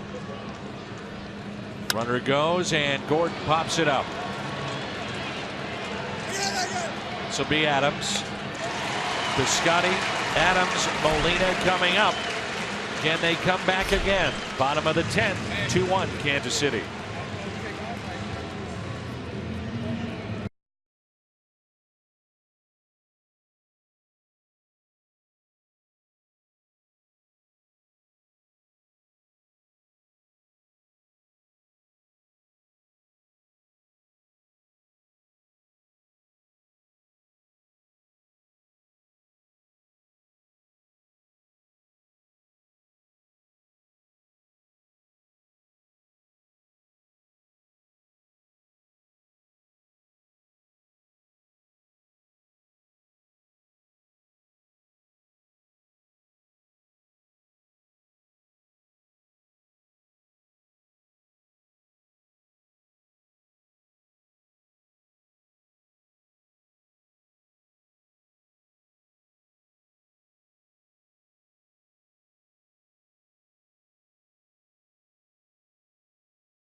Escobar with a fly ball into right.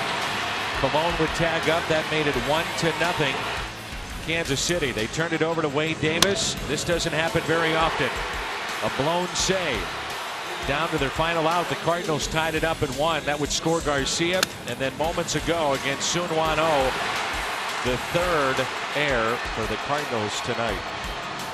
2 in the inning. You commit 3 errors in a game, usually you do not win. And you know, yeah, Carpenter made the final one, but hurt himself by walking the leadoff man of the inning and then throwing a 2-base error, trying to pick him off and put him over at third base. So here's Steven Piscotty. He'll lead it off.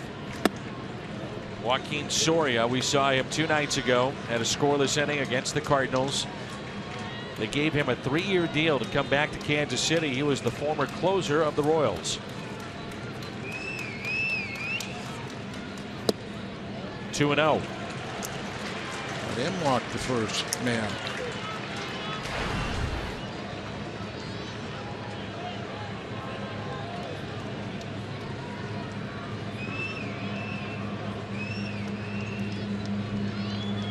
The 2-0 pitch to Steven Piscotty.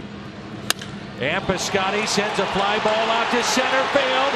We are tied! Piscotty ties it!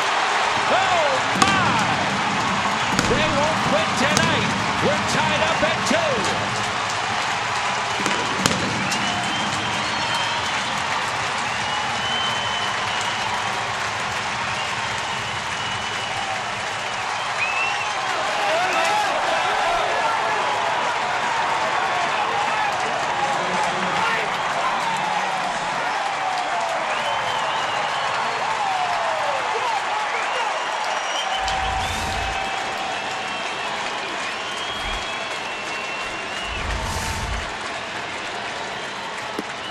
Now it's Adams. 2-2 our score here in the bottom of the 10th. 93-mile-an-hour fastball, and he just sends it right over central. Tyson goes back, but it's well up on the grass. How about back-to-backs?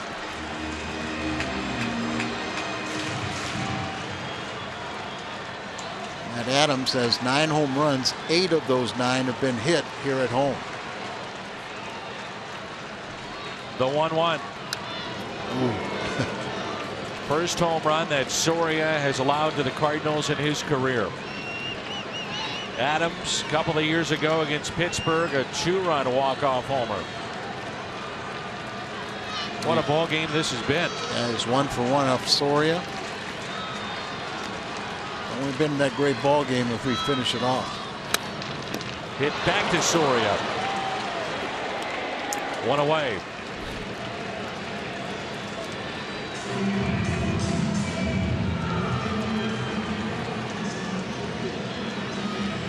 Think about some of the pitching the Cardinals have faced here tonight. 4 really good right-handers out of the pen. Hochevar, Herrera, Davis, Soria. This is why this pen is as good as it is. Oh, exactly. And I had a feeling that this game was going to go long enough that we're going to see Rosenthal and we're going to see him excel. Breaking ball taken inside. Boy, slow delivered off-speed pitch there. No career walk-off home runs. Well, he's due. 1 for 4 off the Soria.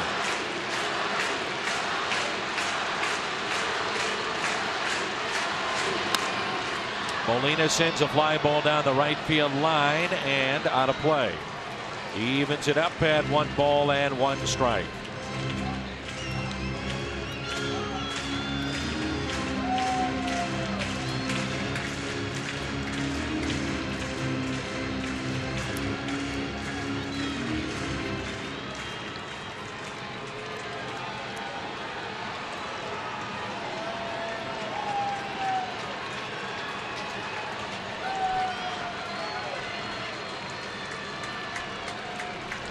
One home run this year for Yadier Molina.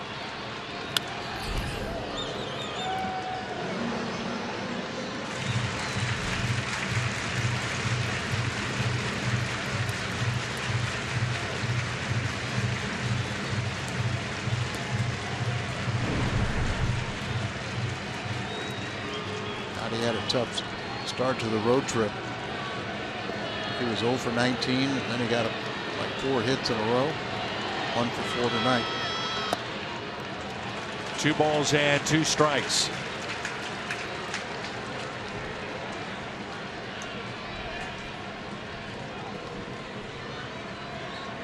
Left on the bench for the Cardinals, Aledmys Diaz and Brian Pena. Royals only have Butera, their backup catcher.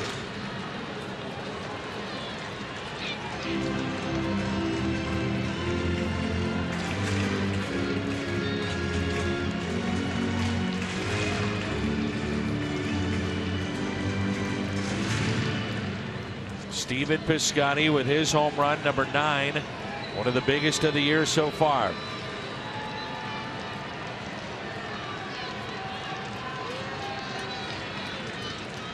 The 2-2. Hit out of play.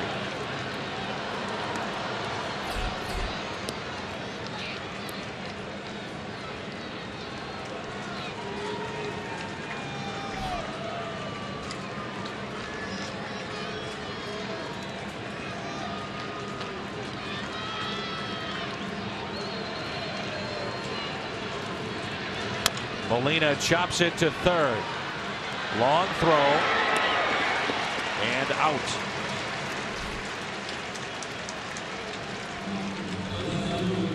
So what's left in the pen and on the bench? Pena, Diaz, as we mentioned, and Manus and Rosenthal for the St. Louis Cardinals. If we go to the 11th, Rosenthal will be the new pitcher. Wong started in center, then moved to left. First pitch is a strike. Royals took the lead in the 8th. Cardinals tied it in the 9th. Royals take the lead in the 10th. Cardinals tied in the bottom of the 10th. 1 ball, 1 strike. Royals won by 4 runs first night. Cardinals 4 runs last night. So a lot of still 3 arms left in their bullpen. 3 guys that are capable of going extra, multiple innings. I'd say Flynn is unavailable after as long as he pitched yesterday. Yeah, but get into a situation and your last year guy. 2-1 pitch. Hit out of play. As Jim Hayes said, we'll stay here all night for a Cardinal victory.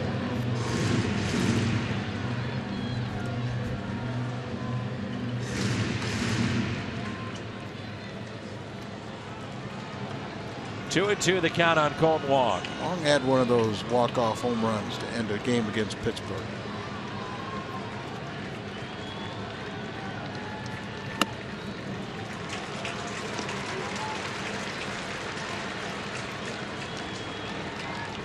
Royals have stranded 15, the Cardinals 11. 10 hits aside, the Cardinals have committed 3 errors and we're tied at 2.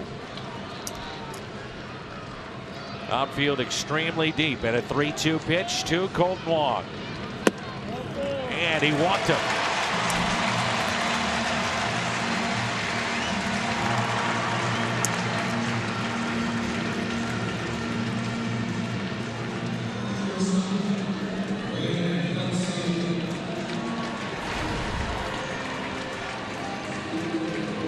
Walk-off home run by Garcia against the Cubs last year.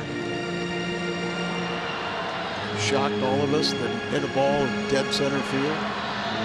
There's Pena at the on-deck circle. Just activated for the first time this year last night.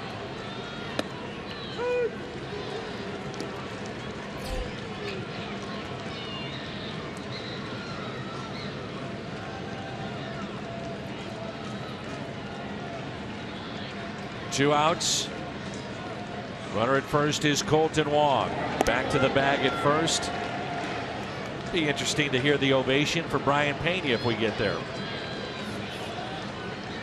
Wong is stretching his leg over at first base. Let's hope he's all right. See, Bill Miller just said, what happened?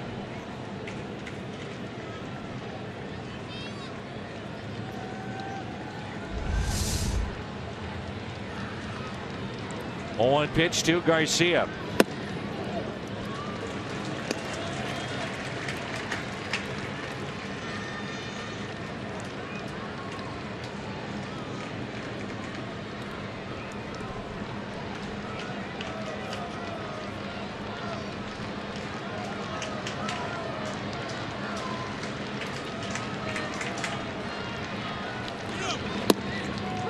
Taken for a strike.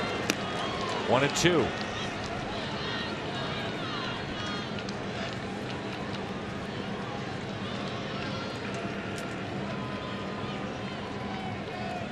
Big gap in right center field. Dyson shading. Wong the other way. They've got so much speed, they can make up so much ground. 2 balls, 2 strikes. Wong, your runner at first. Garcia at the plate. Ryan Pena on deck. I'm rooting for Greg right here. Base hit right here. End up first and third. Garcia hits it down the right field line. Hanging breaking ball and pulled it foul.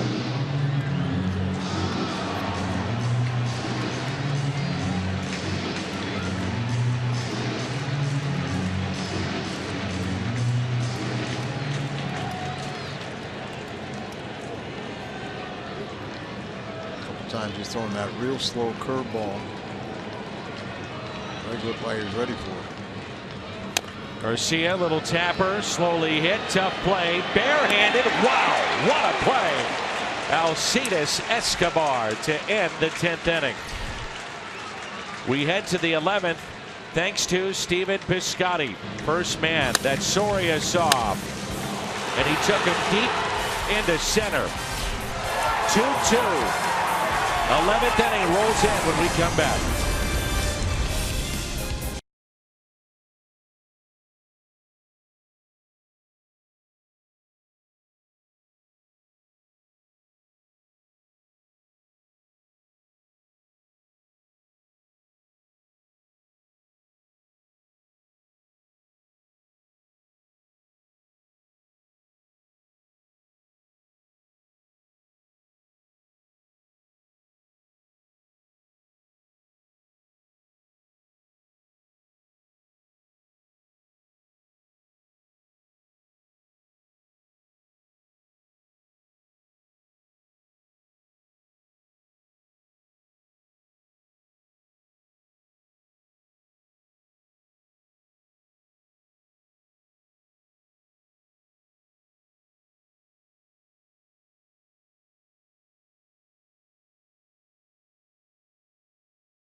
Jack Link's beef jerky all season long. Jack Link's beef jerky, feed your wild side. So Chevy called to the pen, and Trevor Rosenthal, the former closer, is into the ball game. We did see him pitch a couple of nights ago in Kansas City. Went 1 inning, gave up 2 hits, but no runs, struck out 1. Cardinals were hoping to get him into those non-high leverage situations. Well, sometimes you're forced to use them, and here's one of those times. But Dan, I don't know if you remember, but I said it doesn't matter how many low leverage situations he goes in, because he's been a closer, it's not going to mean anything until he does it when the game's on the line. So right now, he is happiest right now that he has this opportunity to come back and win some, win his confidence, win the confidence of his teammates and his manager, the pitching coach. Here's Paulo Orlando. 1 ball, 1 strike. The real issue for Trevor this season, it's been the walks. Here in 2016, 25 innings, 21 walks to go along with 37 strikeouts. Fastball. Remember 2 years ago he walked a ton also, and a lot of times it was the first man, but he still had 45 saves. And last year he corrected that at what, 48? At 45 saves in 14, 48 last year, and in 2014 he had 42 walks. Last year cut down significantly with 25, and this year already with 21 and 25 innings. And obviously there's nothing wrong with his arm. Throwing 98 consistently. It's just concentration, you know, or what they call today repeatable delivery, which I just freak out at. You know, and that was the last thing you ever had to worry about. You know, is you could always throw strikes, or you always had one pitch or one location you could consistently go to if you were behind in the count. The 2-2. Got him. Starts out with a strikeout.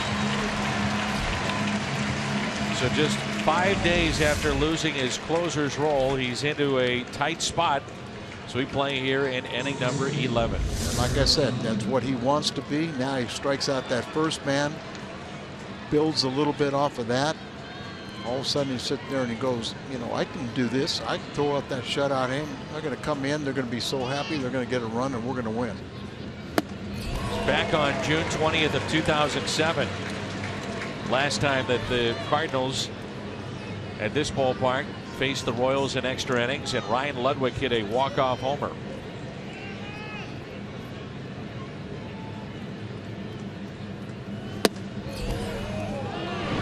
See, right there, where Yachty wanted that ball.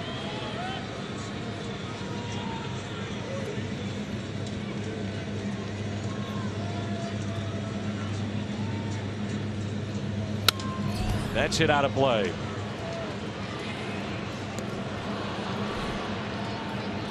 If the inning is efficient and we get to the 12th, certainly you think about multiple innings here for Rosenthal.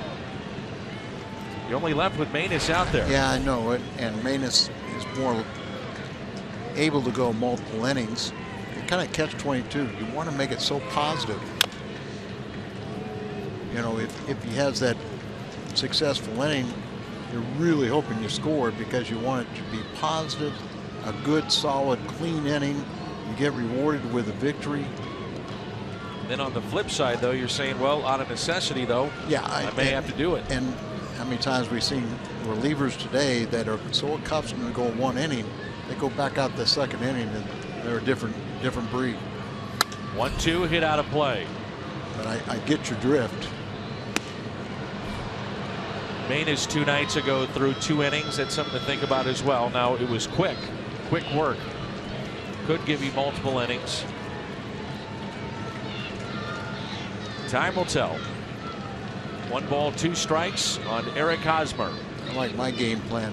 Get out of this inning and score and win. Struck him out with a changeup.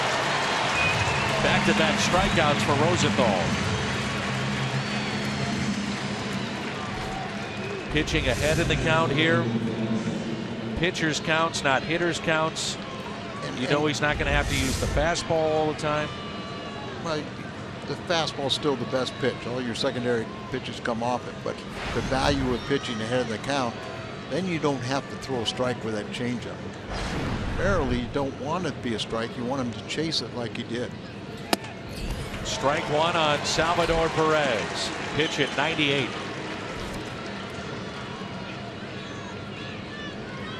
He could have been down there in that bullpen, and you know, just because of circumstances, you didn't have this opportunity to bring him in a close game for a long time.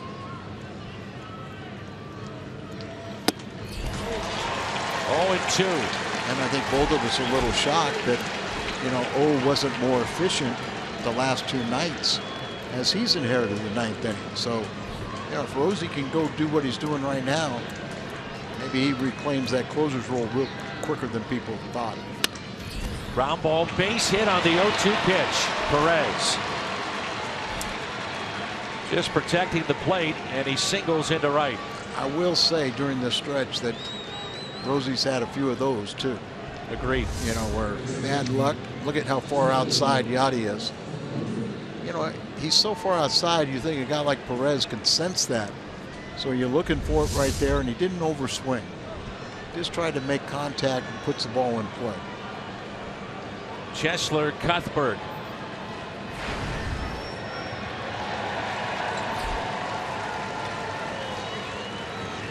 Cardinals will have Rosenthal's spot due up first, looking ahead to the bottom of the 11th inning.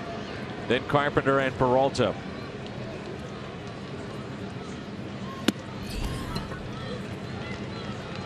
That may be your decision there, but you know, Wainwright's maybe hitting. Yeah.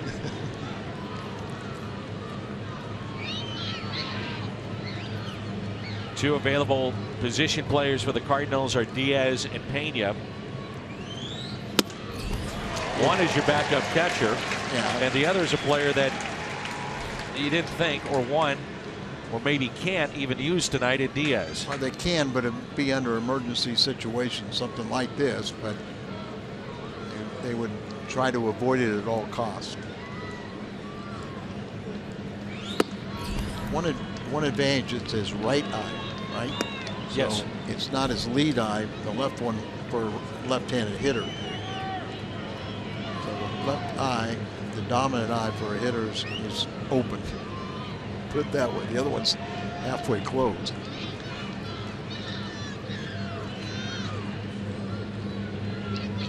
Two-one pitch. Change up, taken low. 3-1.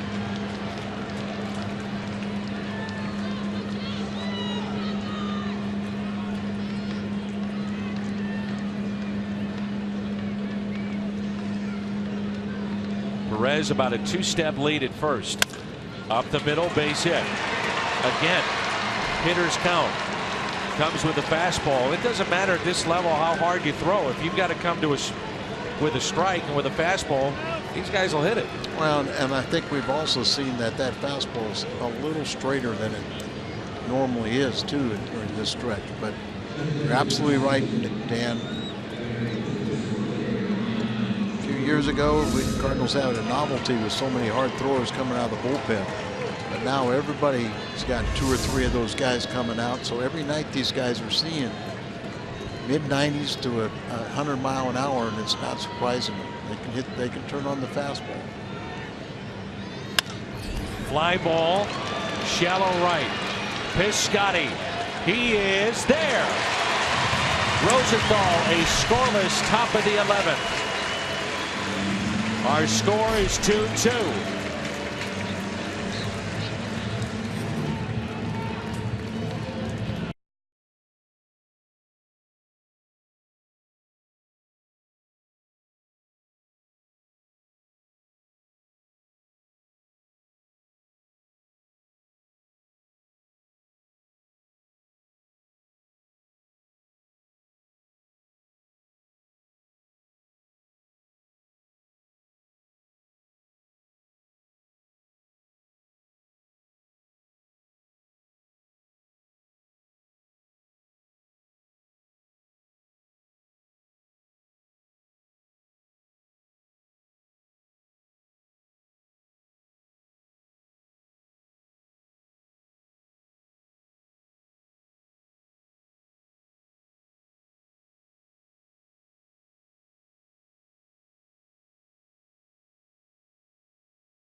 Down to their final out. Johnny Peralta ties the game up at 1, driving in Greg Garcia. Then in the 10th, Kansas City retakes the lead of the Cardinals' third error, second in the inning. That made it 2-1. Leading off the bottom of that inning, Steven Piscotty launching a home run into center to tie it up at 2. And that's where we stand right now in the bottom of the 11th. Chien-Ming Wang is the new pitcher for the Kansas City Royals, and Brian Pena will pinch hit for Trevor Rosenthal. This is our Chevy called to the pen. Wang, the former Yankee, very good starter at one point in his career. Pitched with Washington, among other teams, as Brian Pena digs in for the first time this year, the major league level. Pena, a drive into right, and that'll stay in the ballpark.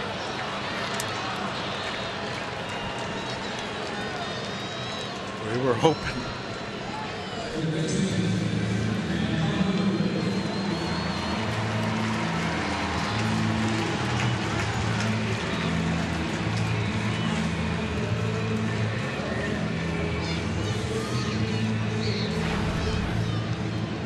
Ming last appeared on Saturday night, allowed 4 runs on 5 hits and 3 innings. Where they had Volquez and Young's tomorrow night started. Had a total of what, 3 1/3 innings, 2 starts. His bullpen was beat up a little bit coming into the series, then a couple of good starts. First 2 games saved them, and we've seen plenty of that bullpen of Kansas City here tonight. Here's Matt Carpenter. And the 0-1 pitch, Chien-Ming Wang. Had him out in front. That's what he can do. He's got a very good changeup. Popped up, foul territory, 2 down. Seth Maness, the last available reliever for the Cardinals, throwing in the pen.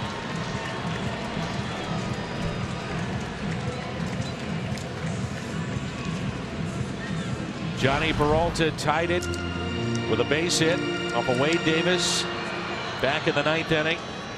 That made it 1-1 to drive in Greg Garcia. Peralta's got very good numbers against him. 6 for 15, 400 average.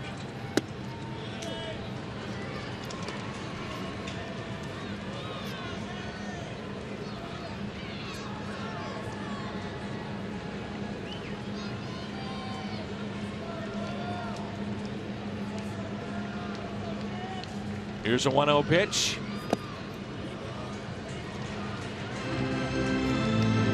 Two and 0.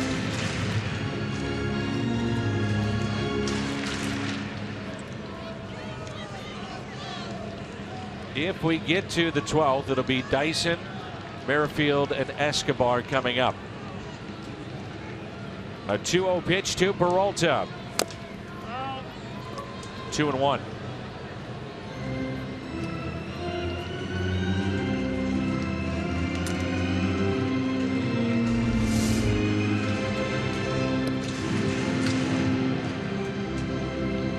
Right off the foot, and Salvador Perez giving Peralta a little time. Umpire clearing off the plate. I like how everybody has to act like they're doing something. It's okay, just give the guy some time.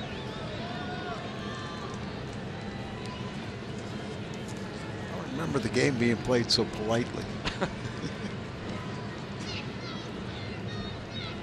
The 2-1 pitch. 2-2.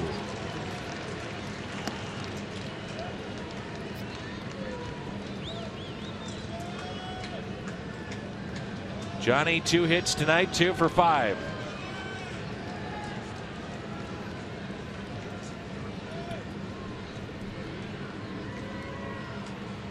The 2-2 pitch. Just missed. 3-2.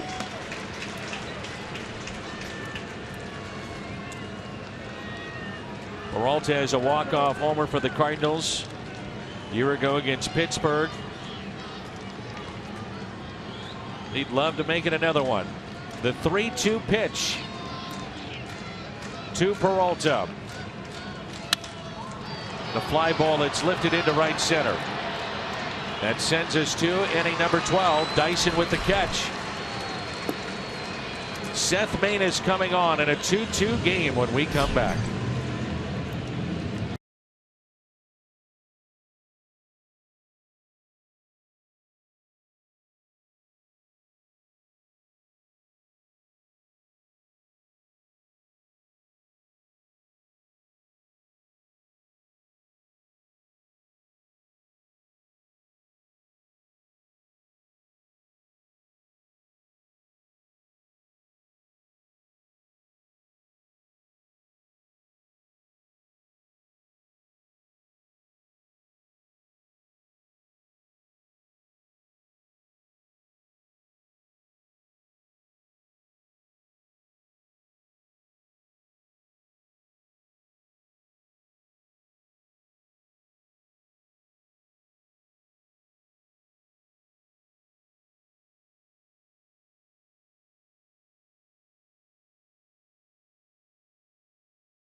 The run scored, just one different. 2 more hits for the Cardinals. 1-run games, 2 aside. First 2 games were both decided by 4 runs, 1 for each club, so they've been playing even and Steven. Seth Maness, the last reliever down there in the bullpen. At 2 innings 2 nights ago. Struck out 1. No hits allowed. Seemed to have that very good sinker working that night too. Yeah, he looked much better. Of course, he's pitched well since coming off the disabled list. There's your ground ball. 1 pitch, 1 out. Thank you very much. Dyson is retired. And that's when you know that Seth is doing his spot when he can get those ground balls. So good the last couple of years coming in with a man on base, and he was Mr. Double Play.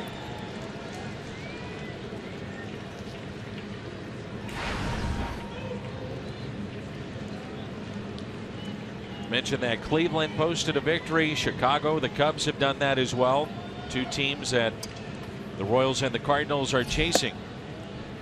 Indians, they've won 12 straight. And their starting rotation is 9-0 in those games with a 1.91 ERA. Base hit into right. Off the bat of Merrifield. Is he thinking 2? He is. Piscotty bare hands, and it's not in time. It's a double, and the Royals have the go-ahead run in scoring position. It's been a thorn in the side, hasn't he? Good player. Well, he's proven it to me. The way he's hit, and the way he's been in the field, and plays all over the field. But well, the Royals have had all kinds of opportunities in this game. They have stranded 17. Most they have left on since 1998 in a game. That was a 15-inning game.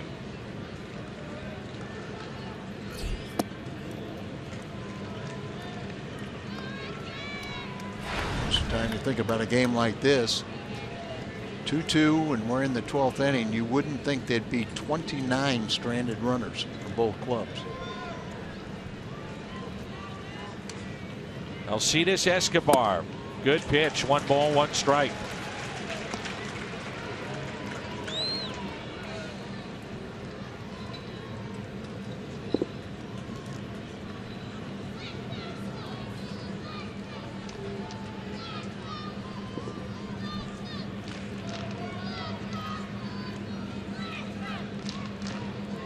So the Cardinals are down to their last remaining pitcher. He's on the mound right now in Manus. Their only remaining position player, Ledmus Diaz, who's dealing with a swollen eye.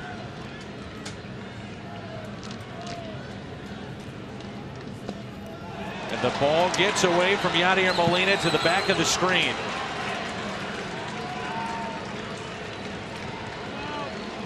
Escobar sent a fly ball into right, put the Royals on top in the 9th.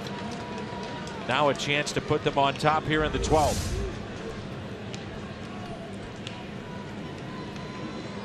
Seen more balls like this get by Yachty. Now last year they got him away from doing that weight shift somewhat because to protect his knees, but boy, one out. The runner goes to third base. Puts a lot of pressure on the infield. Infield is drawn in. 2-1 pitch. Situation here too, you're probably not going to get a strikeout. Manus is not a strikeout pitcher. More times than not, the ball will be put in play against him.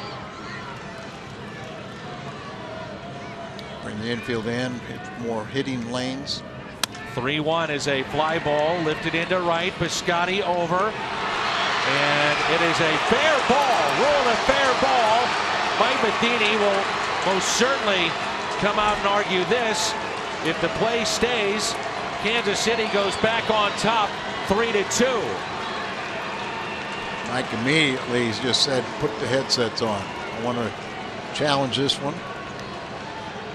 Well, Piscotty, this indeed was to be a foul ball. He should let that go. It's and that ball is definitely fair. It Yeah. knocked in the inside the line. So the Kansas City Royals will go on top. That is a fair ball. Yep. That was harder to tell, but the other Piscotty one may be hurt, by the way, on that sliding play. Adam Olsen and the medical team of the Cardinals going out to look at Piscotty, who is limping as we speak. The ball hit him in that leg. Well, he was sliding too, and then he hit the gravel. Yeah, the track, and it grabbed his knee.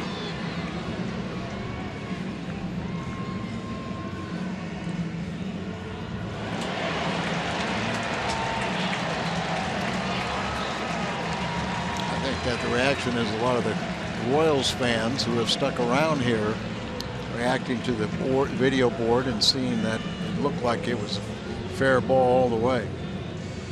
Well, I'll tell you what, that's a terrific call by the umpire down the first base line, the crew chief Mike Everett. Yeah, that's the right call. I mean, with all the things happening there, the speed of the game, Piscotty's body right there, and now it's Gordon. Royals back on top for the third time tonight. The call stands, and it's 3-2. St. Louis will have Pham, Piscotty, and Adams coming up. Again, it's worth repeating, Piscotty is limping out there in right field. Watching him right now, he's still doing it. He's trying to stretch out the leg, and the Cardinals left with only one position player, and that's Diaz. Well, I'm sure Scotty told him I can stay out there. I'm not 100%, but you understand the situation.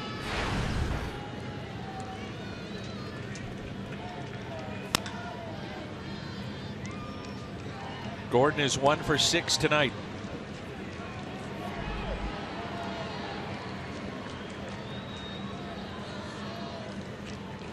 Alcides Escobar, the go-ahead run in the 9th.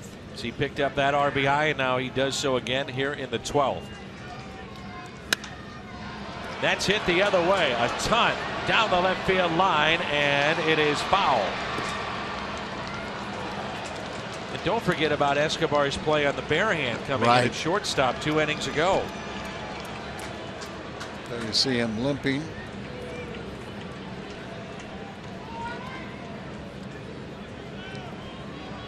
He was going so hard, full speed, then sliding, and then you could just see the track catch that knee.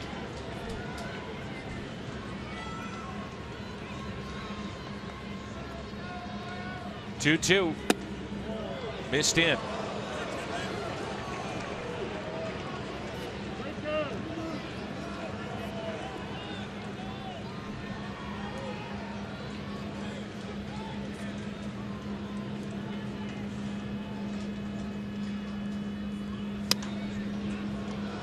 Gordon yanks it foul. Watch the knee as he's sliding here, and then it goes into that track. So full speed, slides, and boom, it catches right there. I got you. See what you're saying now. See the huge stain on that leg.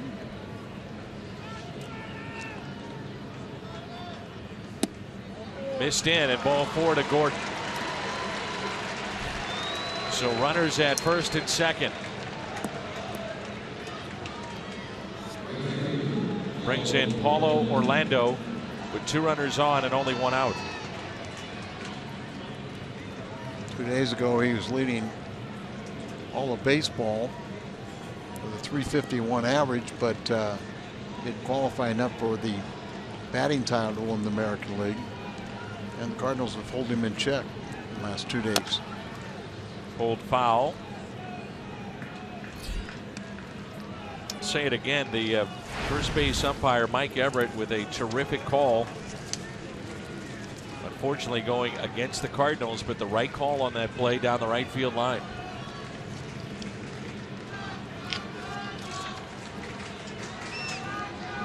You know, Piscotty is due up second for the Cardinals.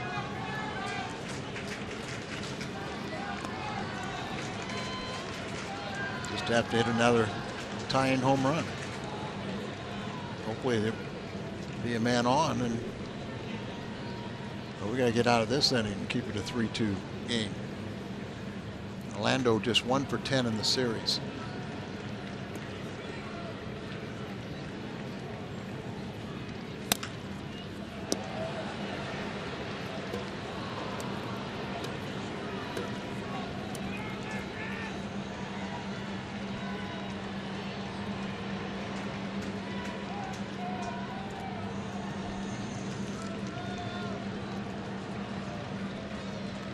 To the count.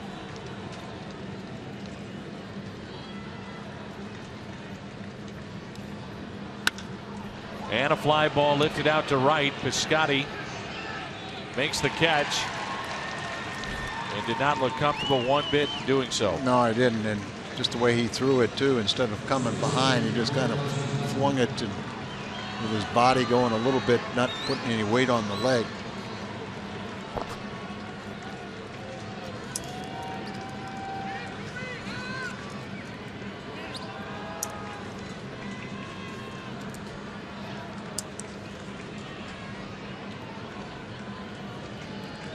Runners at first and third, and Eric Hosmer with 2 outs here in the top of the 12th.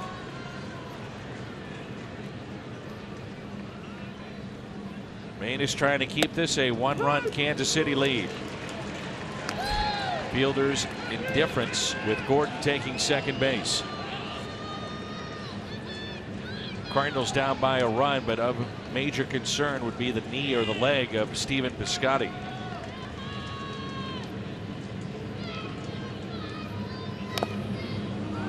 Thank you very much. As Hosmer showed bunt, there's 2 strikes.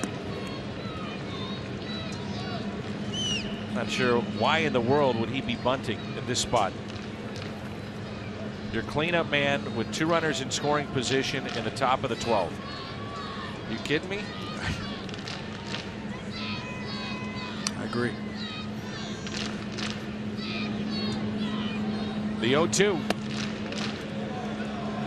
Manus again thought he had a strike and looks back into the home plate umpire, a little smile on his face. He was unhappy during the Gordon at bat. See how he holds his throw towards home plate. Now time is called. It's called by Molina.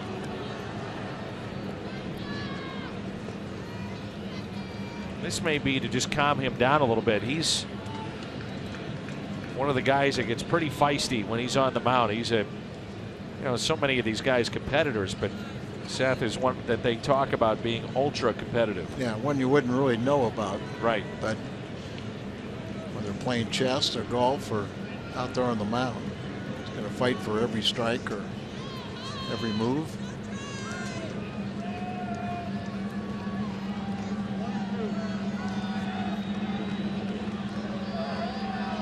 One-two pitch. Pulled foul.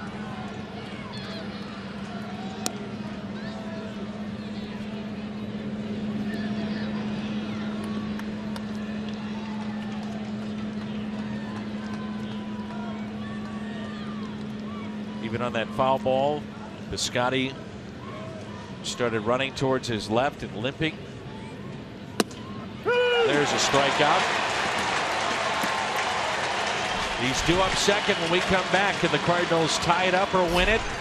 We're about to find out. 3-2. Bottom of the 12th coming up.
Here in the bottom of the 12th. Second inning of work for Chen-Ming Wong. Royals with 14 hits. The Cardinals with 10. Steven Piscotty will bat second in this inning. Looked like they were working on the lower leg or even the foot at Piscotty rather than the knee. But Tommy Pham tied up. Piscotty win it. First pitch to Pham. It's a strike.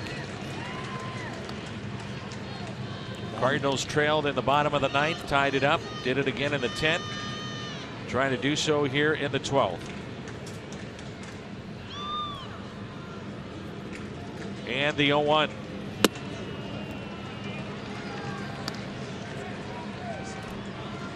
Long's been their good luck charm this year. He's 4-0.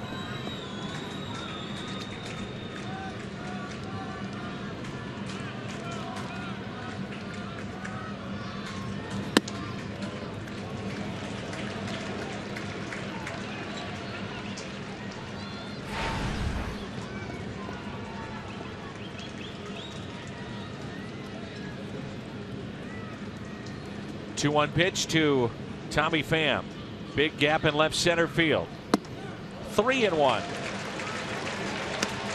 He wouldn't walk him, would he? He's got a pitch to him here. Out Seattle.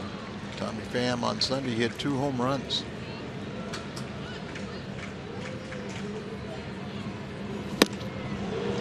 Three and 2.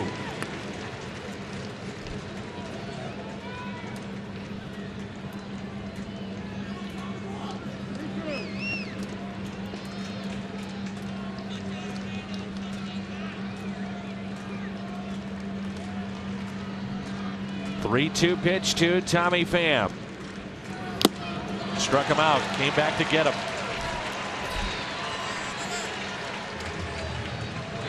brings in Piscotty.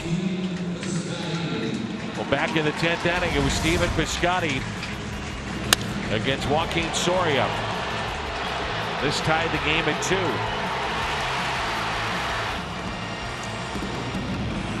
There were the medical team looking at the right leg of Stephen Piscotty during the commercial break. Let's hope he's going to be all right. Big gap in left center. And there's ball 1. Remember early in the game, he fouled his foot off the front leg, the left leg. He's got the shin guard on there.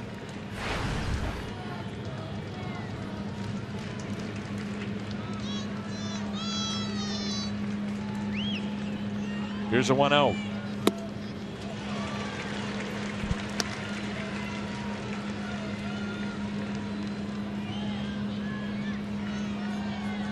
Back leg too, where it keeps your foundation. Here's a 1-1 pitch to Stephen Piscotty.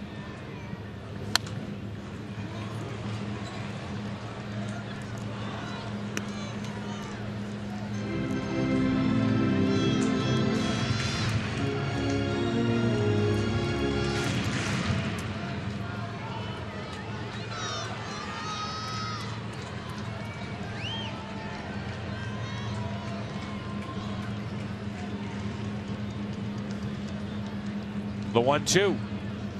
Piscotty hits it sharply to second base and just trotting down the line.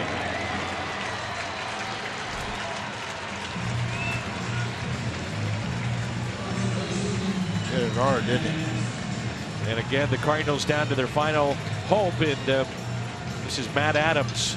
2 outs and nobody on. Matt 0 for 5 tonight with 3 strikeouts.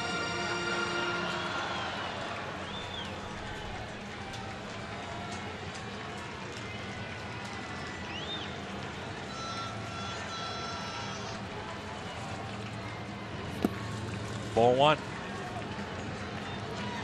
Reminder that tomorrow night is an early start, 6:15 with our first pitch, 5:30 with the pregame show.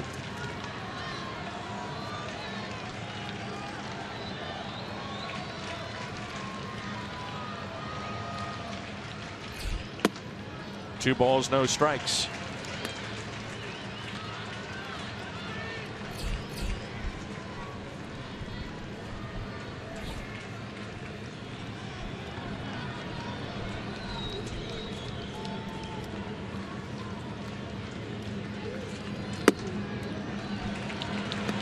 It's a game that has seen the Kansas City Royals strand 19 tonight. The Cardinals have left 12 on.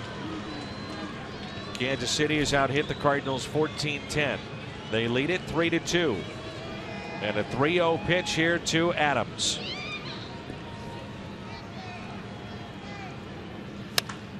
On 3-0, swinging away and hits it a mile into shallow center. This will do it. Dyson makes the catch in Kansas City. A hard-fought 3-2 win in 12 innings. Very, very frustrating game. Got great starting pitching from Martinez once again. The Cardinals kept on battling back, but give the Royals credit. They survived this marathon 4.5 hours. And for a 3-2 win, the Cardinals now 15-22 at home.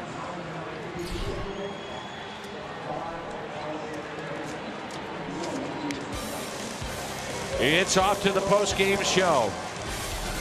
Kansas City, nearly 5 hours of baseball, and they pick up a win. 3-2 here at Busch Stadium. A reminder, early start tomorrow, 5:30 pregame show, post-game show. All the highlights and news around Major League Baseball comes your way next.